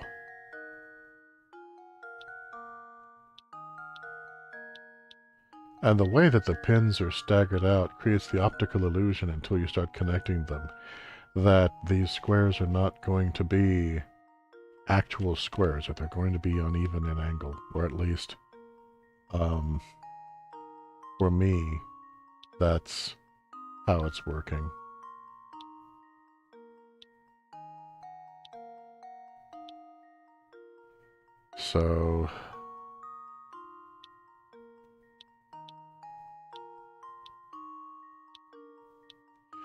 So that is the solution that they wanted. And wow. Just, I mean, was someone flying on something when they came up with this? I'm not trying to be facetious. This type of interlocking geometric hallucination is associated with certain types of narcotics.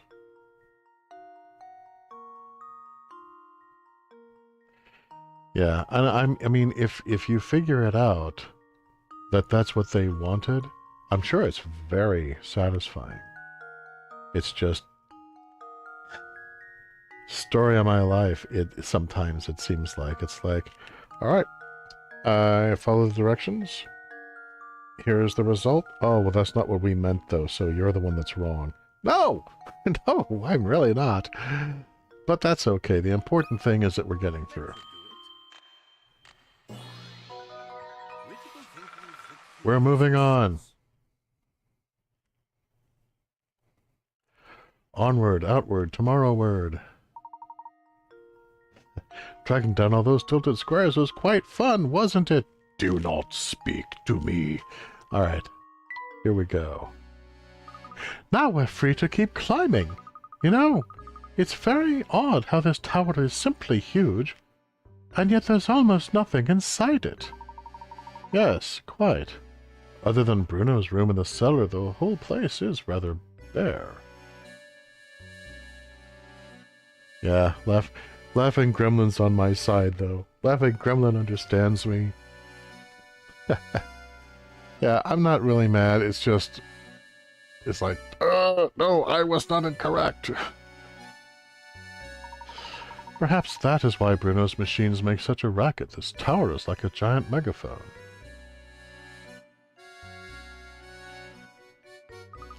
But why would anyone want to construct such a big, purposeless tower, Professor?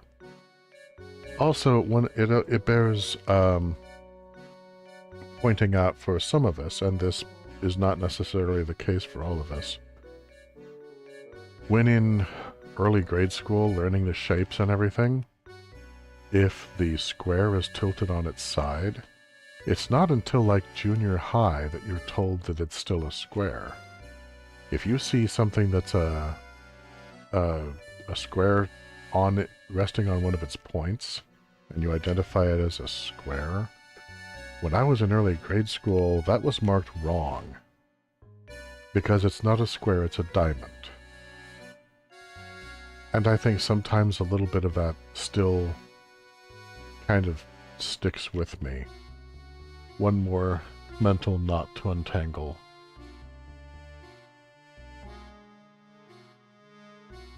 Yeah, it is a bit like riddles. There's the answer that they want, but this one makes sense to me. Yeah, I hadn't wanted to go back on comparing it to riddles, but yeah. Long as I'm not the one bringing it up, and I'm not the only one who's thinking that. It's exhausting to climb this thing. Ha!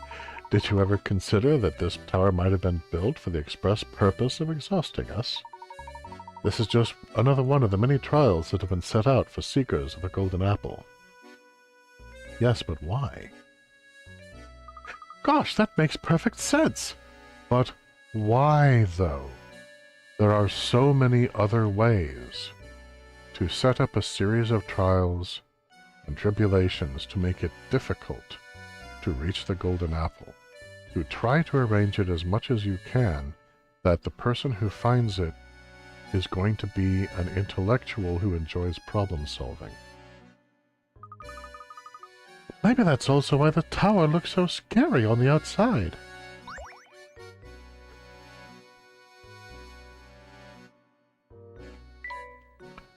Onward and upward. This floor doesn't appear to have any puzzles for us. So if we climb this spiral staircase, maybe we'll reach the top floor? I think you may be right, my boy. Can this be it? Can this truly be it? All of our long suffering and struggle. Yeah, Laughing Gremlin, back to earlier, it upsets me because it's like the game is telling me I'm wrong when I know I'm right. Yeah. Like I say, it reminds me of like being in K through 12. And you point out that the answer that's given in the index of the book is wrong, which happens. That's nothing against the book. It's just human error. Tativolus is gonna happen. But then the teacher counts it wrong anyway because it's not your job to be correct, it's your job to match the book. Just really, really frustrating. Meanwhile, Layton's like, come, let's hurry! And yeah, he's probably right. Climb the tower!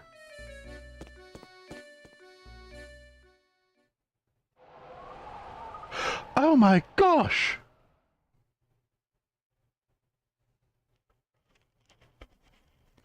Yeah, well, Izzy the Fool, you did attend some K through 12, so you may not have had similar experiences. You may have when you were there, but it's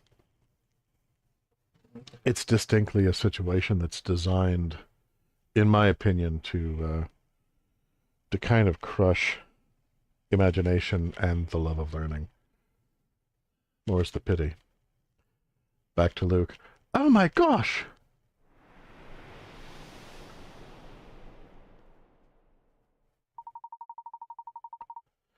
Our view was obscured from the ground, but who would have suspected a charming cottage like this here? Look! The lights are on, Professor!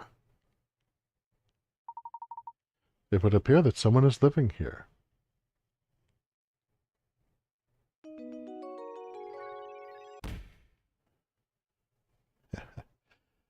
Chapter 9, The Tower's Secret. The path to the tower has been found. Scale the tower to solve all the mysteries of San Mystere has been completed. Yeah, high school is, depending on the system that's being used in a given state, either 8 through 12, 9 through 12, or 10 through 12.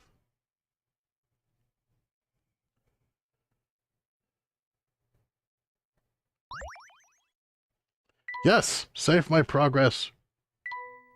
Dear God, have we learned nothing?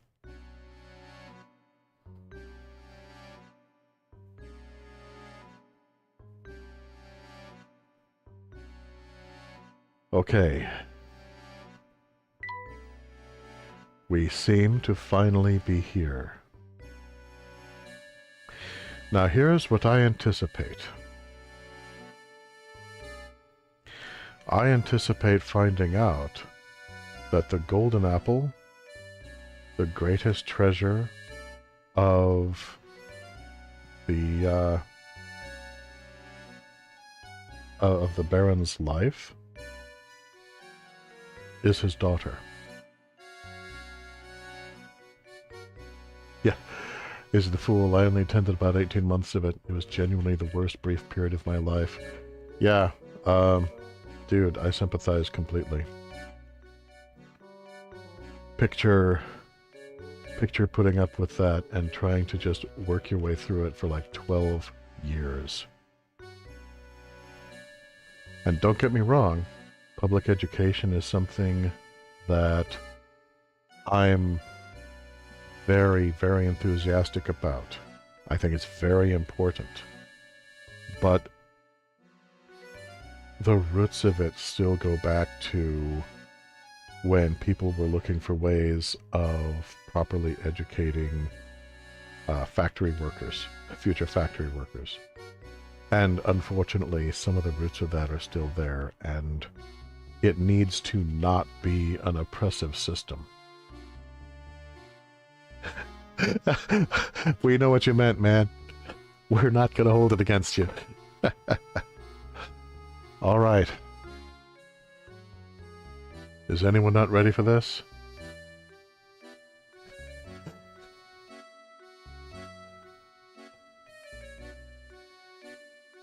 Yeah, let's do this. You've reached the top of the tower. Continue into the house. Return to the village to explore more. Oh, we are so continuing into the house.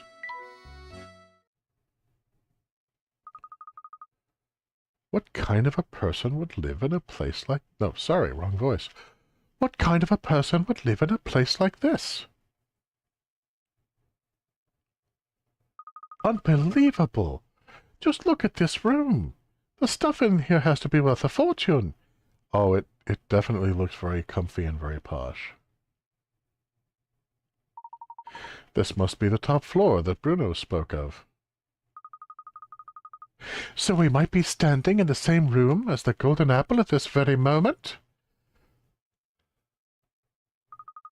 I've been waiting for you two. Sorry, wrong voice. I've been waiting for you two. You.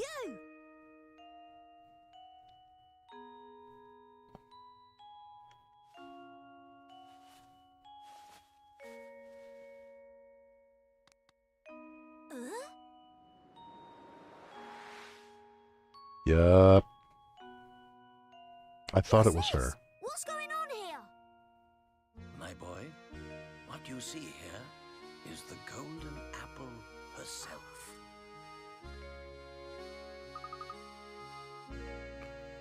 Yep. I knew it.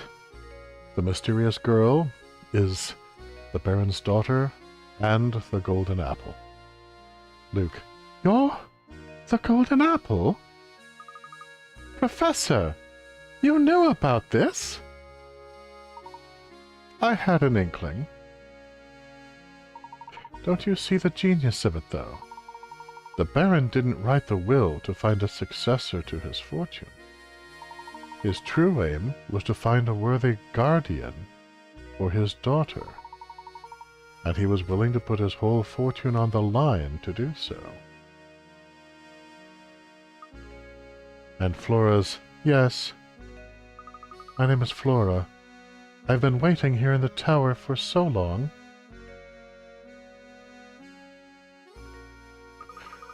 Were you locked up in here the whole time? Oh no, but before Papa passed, he told me that I should wait here until someone from outside San Mystere came for me.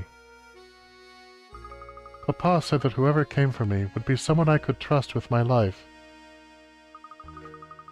So that's why you kept watching us move around the village. What was that? What's going on? Hmm? Oh!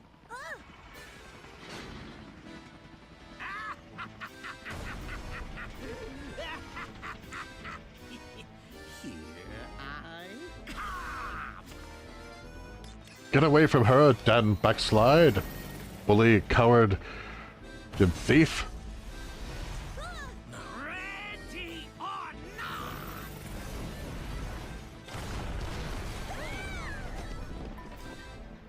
Follow me. And the cutscene is not working.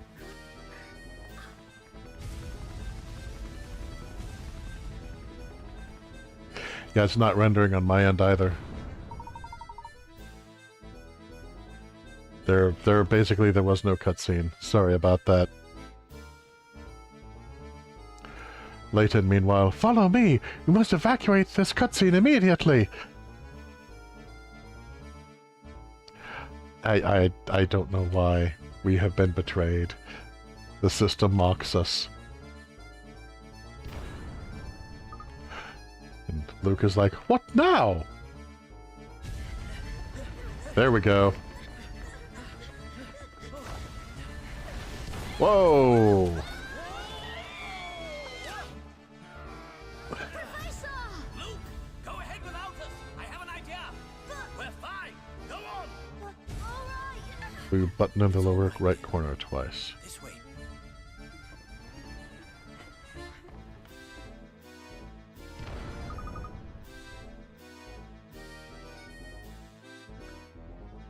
Okay.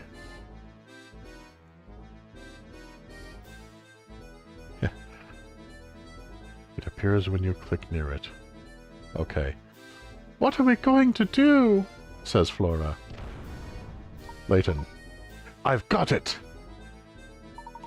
Just wait a moment, Flora.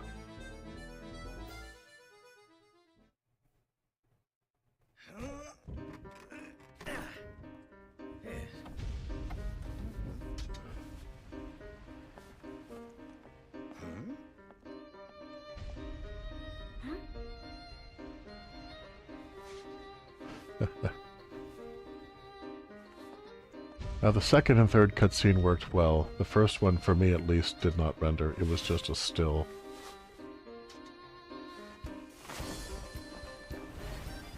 Ho ho ho!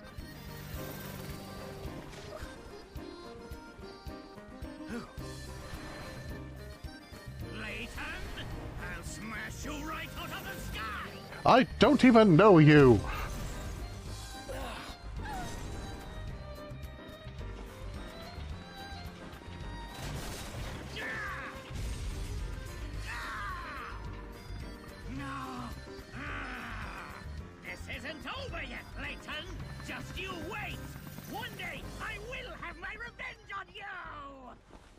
Or what? Good heavens, man. Hold tight.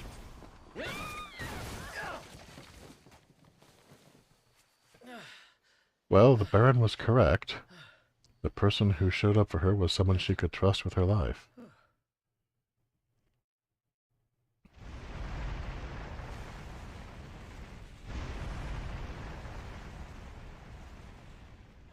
Oh, I hope Bruno's okay.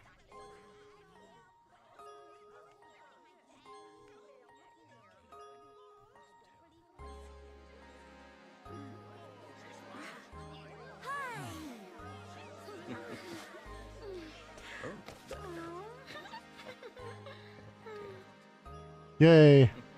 New father figure.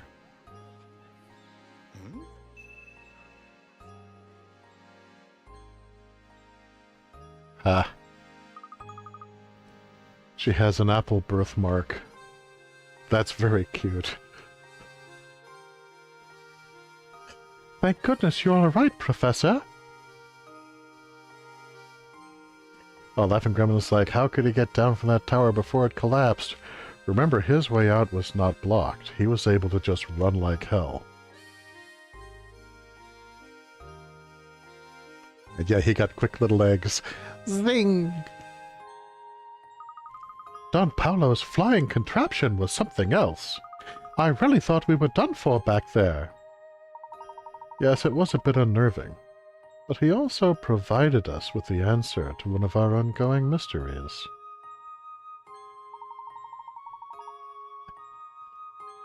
Easy the Fool says that Luke is wearing blue. He channeled Sonic the Hedgehog. Meanwhile, Layton, do you remember that awful noise we heard the first time we visited Reinhold Manor? The one that spooked Claudia? Oh, so that must have been the noise. You've put it together. The racket was likely Don Paolo's contraption making a crash landing. If that's the case, then we now know the approximate time of Don Paolo's entrance into San Mystere. That makes perfect sense. So it follows that Franca wouldn't have noticed Don Paolo's entrance.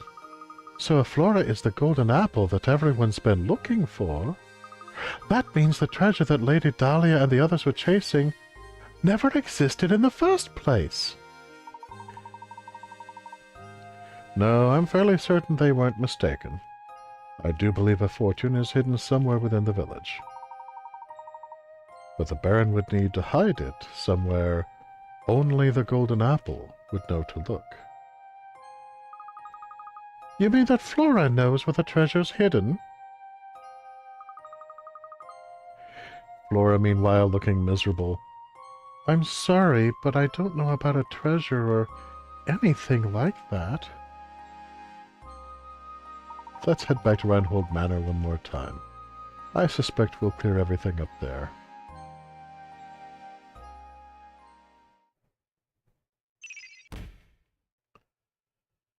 Only one of the 10 great mysteries are left. Gotta go fast. Professor, do you really think the treasure could be located here? Look closely at this painting, Luke. I'm sure it holds the key to the Reinhold fortune. But I've already looked at it. If we solve this mystery, Luke, I'm certain we'll come face to face with the Reinhold treasure. touch the painting where the golden apple is hidden.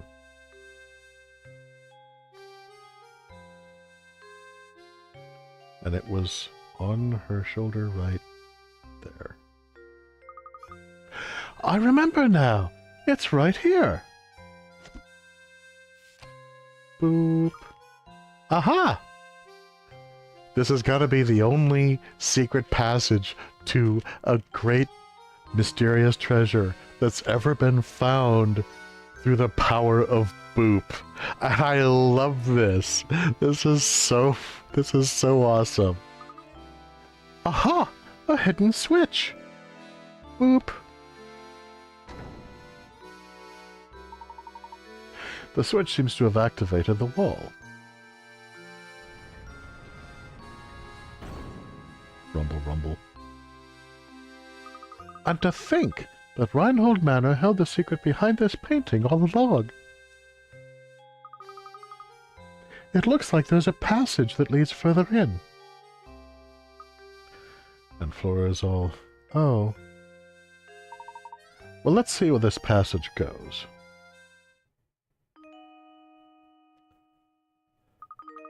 Oh my goodness, look at this place. I had no idea. Now, how in the world did you know that the switch was hidden in the painting? Listen closely, Luke. Wisdom wasn't the only thing Baron Reinhold required of potential guardians for his only daughter. You saw it too, did you not? That peculiar mark on her neck that only appeared once she laughed? In other words, Baron Reinhold set out one last requirement for the potential inheritor to his fortune. He wanted someone who could make Flora smile again after losing those dear to her. Aw. To that person and that person alone would Baron Reinhold reveal the location of his actual fortune. That's unbelievable, Professor. But it all makes sense now. Flora. My little Flora. Where's that voice coming from? Flora. You've made it here at last. That voice. Papa, is that you? Papa! My dear Flora, as the village watched over you as I would have. I built San Mystere for you, so that you would never have to know true loneliness. Well, to be fair, Bruno did the actual building, but that's beside the point. In any case, if you've come this far, I suppose it's safe to assume my plan was a success. My greatest regret is that I'm not there to see you become a young woman. But please know that I want nothing more than for you to be happy. Whether the person by your side right now can give you that or not is up to you, I suppose. And to you to have found your way to my daughter's side, you have my heartiest congratulations. You could make it through the barrage of puzzles I set before you. I imagine a person of your abilities has already caught on, but allow me to reveal San Mystere's secret.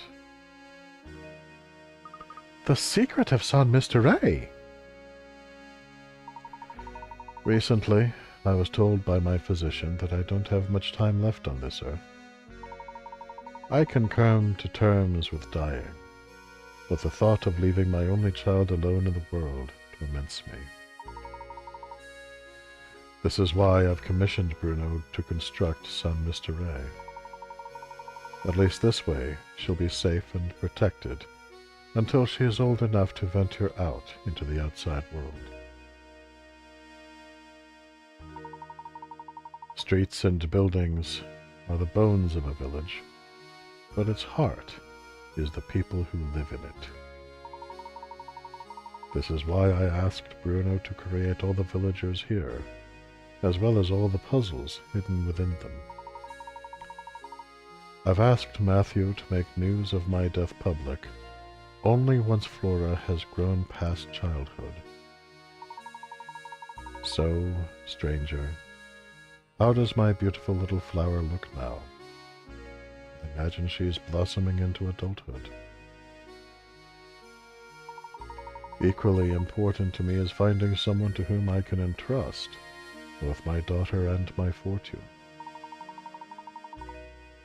This is why the inhabitants of San Mystere are constantly testing the knowledge of the visitor. If you've made it this far, it must mean that you possess both wisdom and dedication to my daughter.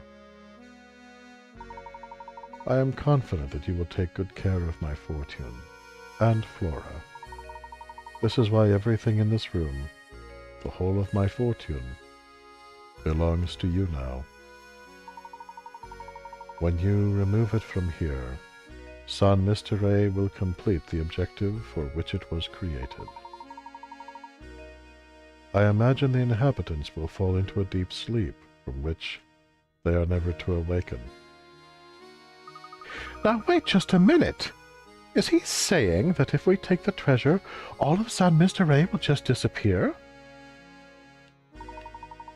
I honestly don't know the answer to that question, Luke. But it's possible that San Mystere is designed to shut down the instant we lay a hand on the treasure. So if that happens, everyone will just stop? Just like puppets with their strings cut.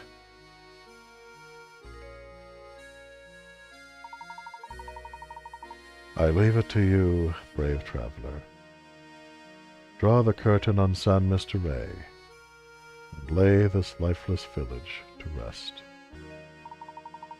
Above all else, take care of my precious daughter. She's in your hands now. Oh, Papa! I can't believe it. If we even touch this treasure, all of San Mystere will just grind to a halt. Flora, by right this inheritance belongs to you. You should be the one to decide what's done with it. I don't want it. But why ever not, my dear? The people who live here have been with me for so long. Curious as this village is, it's watched me grow up. I want San Mystere, my village, to stay just as it is. Forever. I see. Then so it shall be. But what of you, Flora? Will you stay here with your village? I...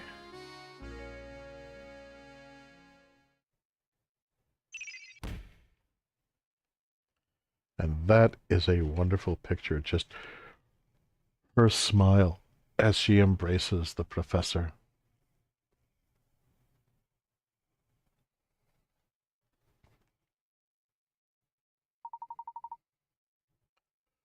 Matthew, are you sure this is quite all right, my lady?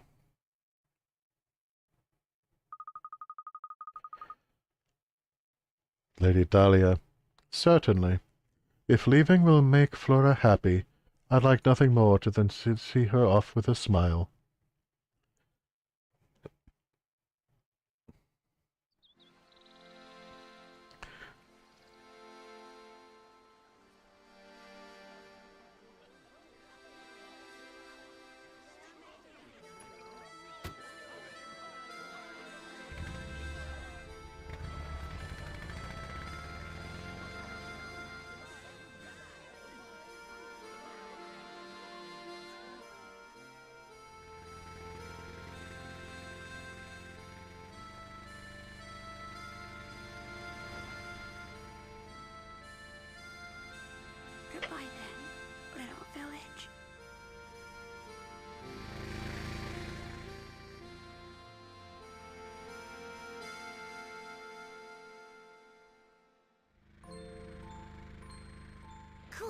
What an astonishing village that was, Professor.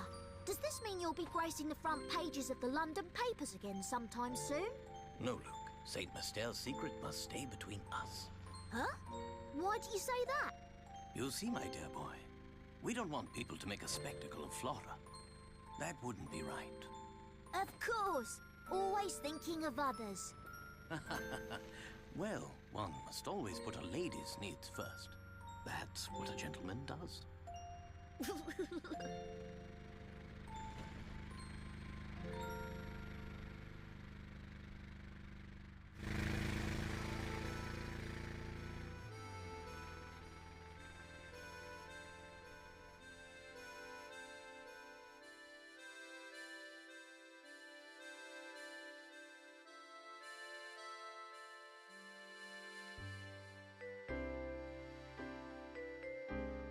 And that, ladies and gentlemen,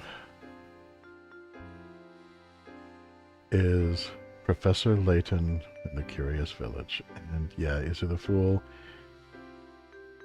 I feel safe in saying you're not the only one who's a little teary-eyed over here.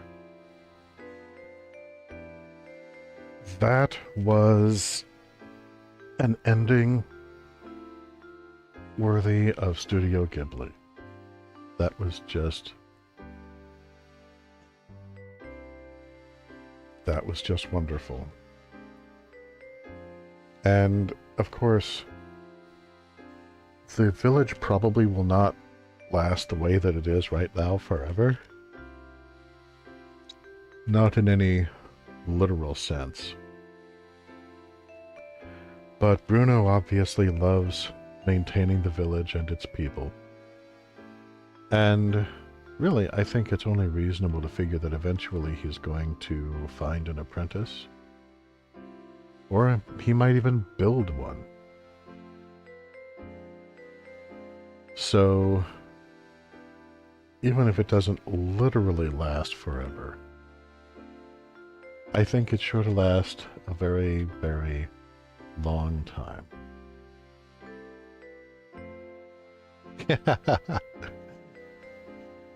Yes, and I thank you, Laughing Gremlin, for your congrats. Although there were only a couple of problems that I really had moral and emotional problems with. You know, a variety of them I had problems with their difficulty, but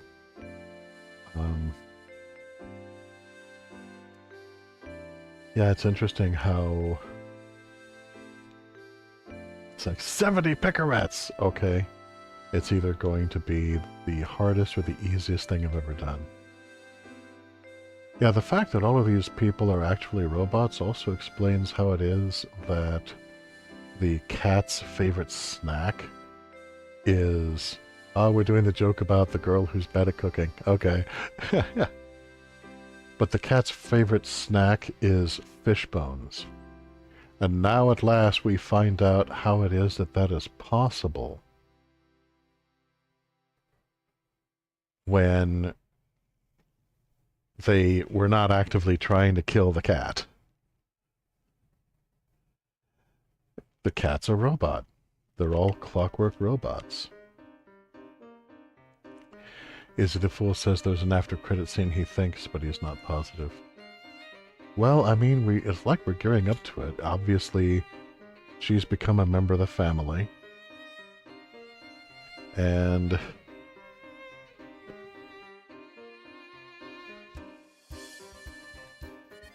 yeah, there's the collective villages with Bruno at the front.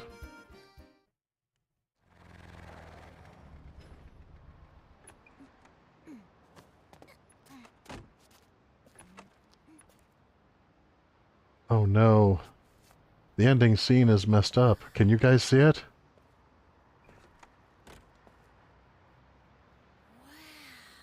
So this is where you and Professor Layton live. Welcome to London. I love this.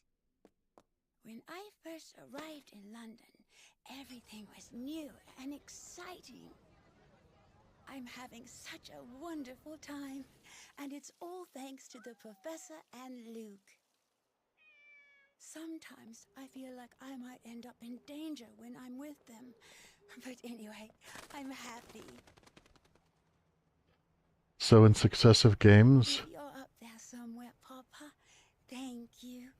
And don't worry about me. I'm going to be just fine.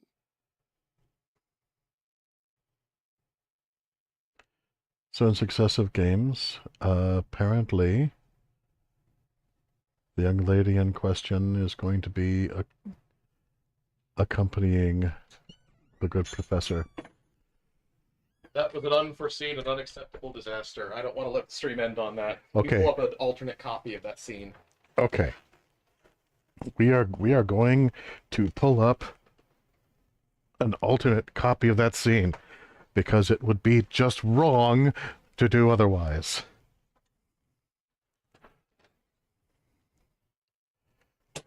I am in favor of this. I am going to be drinking tea. Oh yeah, there's a little after. Though you've reached the story's end, Professor Layton in the Curious Village is far from over. How many puzzles did you solve over the course of your adventure? Precisely 120 puzzles are hidden throughout the village, so why not try to complete every puzzle? Also be sure to check the bonuses section, fulfill certain conditions to unlock more bonus content. Your game will save now. When you continue, you will zoom play at the top of the tower. Okay.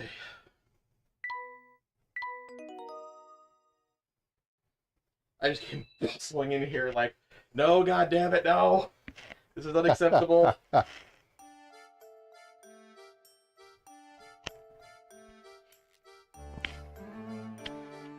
can jury rig this very quickly. Wish I wore my glasses, though. This is harder without my glasses. Yeah, as Laughing Gremlin says, the final scene was gablorshed.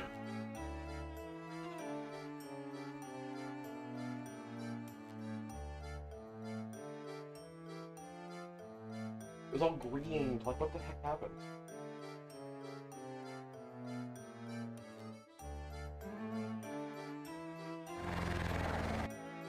Alright, found the cutscene. I'm going to Awesome. set it up so that the audience can see it. Okay, now the audience, they're not going to be hearing the music along with the video, won't are when I they? close the game.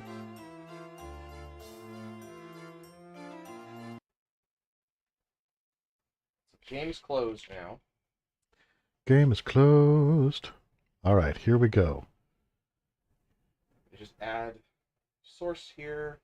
I'm struggling to do this through just a layer of blurro vision because I did not bring my glasses in my haste.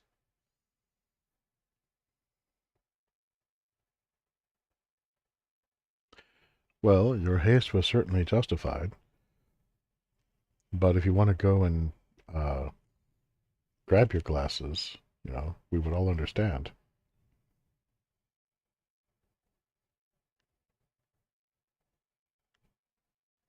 Doesn't seem like it can capture that. Bizarre.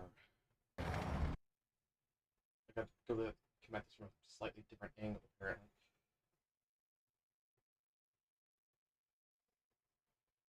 Figured I could just screen share it the same way I screen share a game, but that doesn't actually work.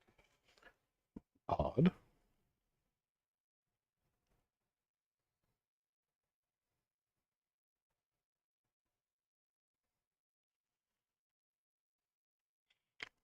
Oh, geez, what's going on here? I got ads. Oh, I can't dismiss that. Oh, fuck. I don't know if it's even being played. Yeah, that's not gonna work. YouTube is terrible. Alright, we're doing this a different way. Okay. Everybody bear with me for a second. You will see the final ending. We will not be denied. None of us shall. Yeah, this is taking long enough. I don't have time to get my glasses. Just keep having to do this while partially blind.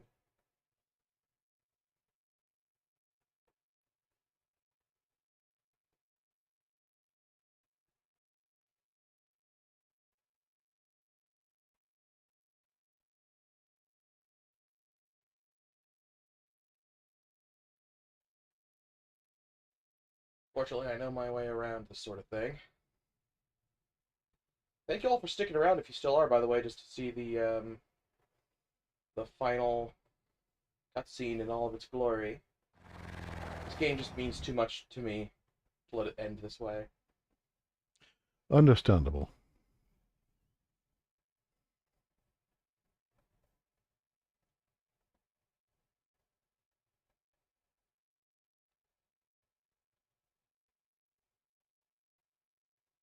Okay, now I have a method that will definitely work. Instead of trying to stream it while streaming it from YouTube, I just went ahead and downloaded the cutscene as a file, Mm-hmm. and then I can just load the... That is confetti. That is confetti, that's what that is. Just defaulted to confetti. Thank you. Thank you, Streamlabs. Very cool. Yay. Whoop. Whoop. So I'm just gonna do this for the moment.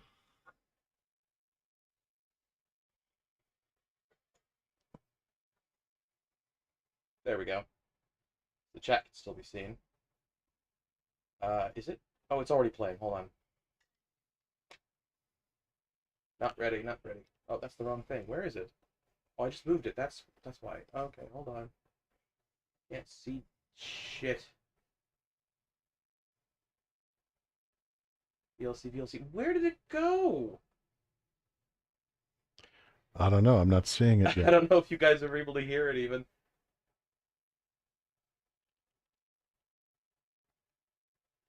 Can someone tell me you can hear it at least? I think it's mostly over while I'm trying to still set it up.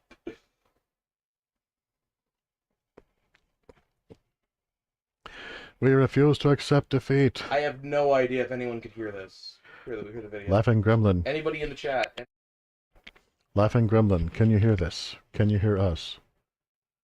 Is there anybody mic out on? there?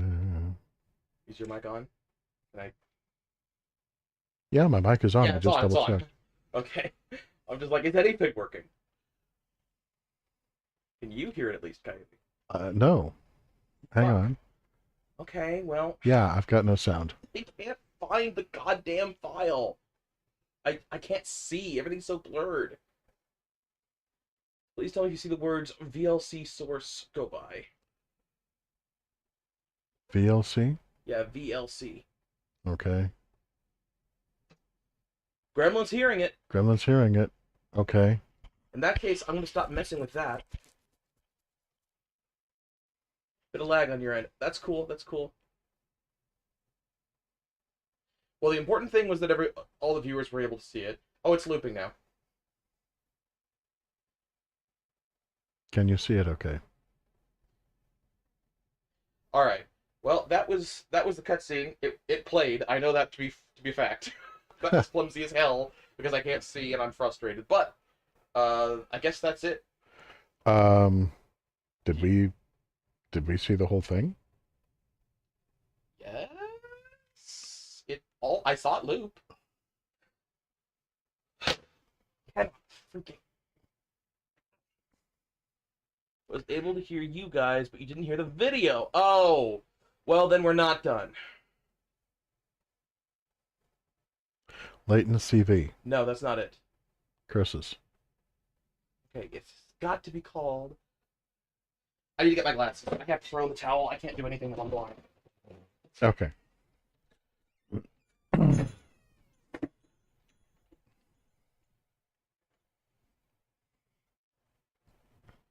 Hey, Catch. Hey, you're just in time for the struggle to have the ending scene be available. I'm just like, really? Kitch comes up just in time for the shit show? We really appreciate you. Thank you. Me, I am really stressed out.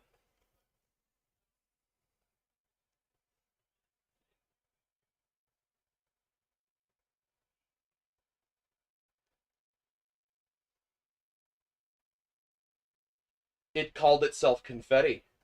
I didn't call it that. It called itself confetti. Oh, well, that's just adorable. Okay, well, that's... okay. That explains why I couldn't find it before.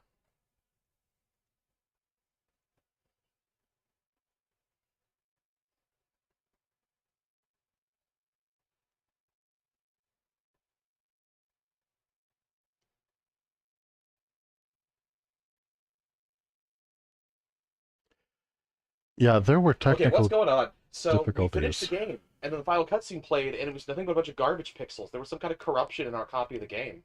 So I'm getting a separate copy of the final cutscene so we can watch it and enjoy it, because everybody, Coyote included, deserves to see the send-off. So that's what I'm trying to get working right now, and I'm only losing all of my hair getting it set up on short notice. Yeah, basically, if you get a chance, go back and watch, especially the ending of the game in this video.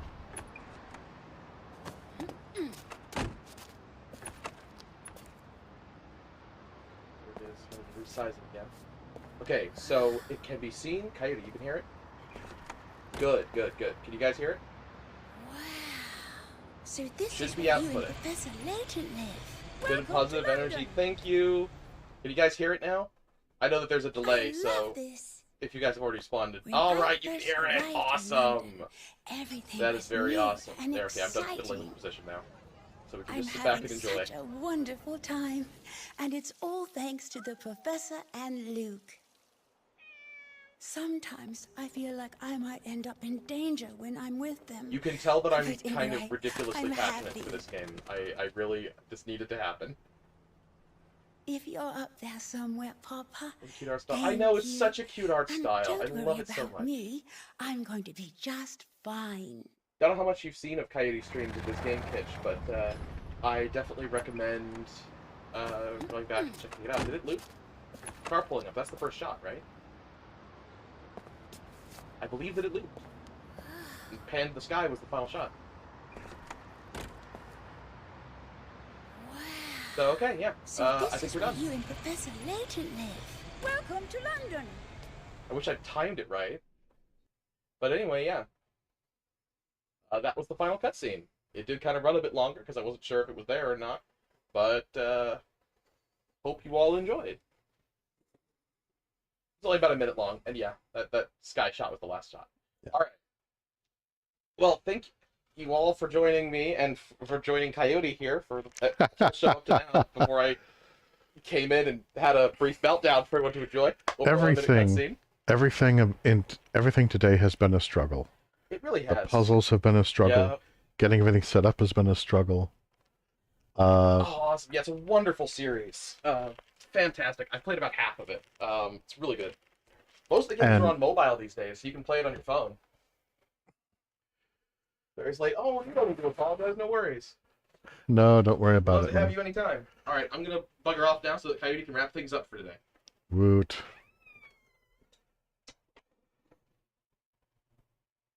Okay. So,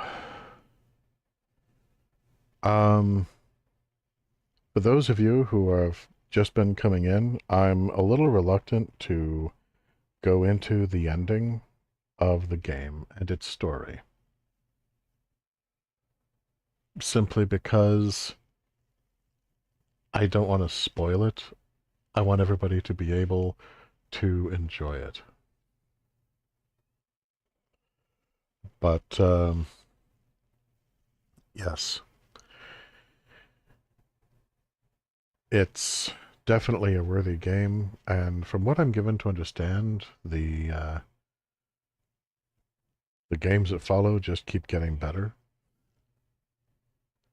So, yeah, I'm looking forward to that as well. We will have, it seems, plenty of other opportunities for tea and cookies and puzzles with what seems to be quickly becoming the Professor Layton family. And so, gentle viewers and listeners, I will leave you on that note for now. But before we go, I would like to take this opportunity to thank all of our patrons, present and future, with special thanks to Cryptid Rhea and Guinevere, and most of all, special thanks to my personal savior, Laughing Gremlin. This channel could not be what it is without your support. Thank you. And if you would like to support what we do, please consider becoming a patron at patreon.com/Coyote de la Mancha. And when you do, please let me know via email or patron message if there's a particular color in which you would like to have your name displayed. Alternatively, you can give a one-time gift at ko-fi.com/Coyote de la Mancha. And finally, a huge thank you to all of you who have been circulating the links. The signal boost really helps. So, until next time, always remember that whether a gentleman, a lady, or a dedicated NB, those of us who are genteel seek to remain courteous and considerate of people under all circumstances, whether or not those are people who happen to have origins that we can share.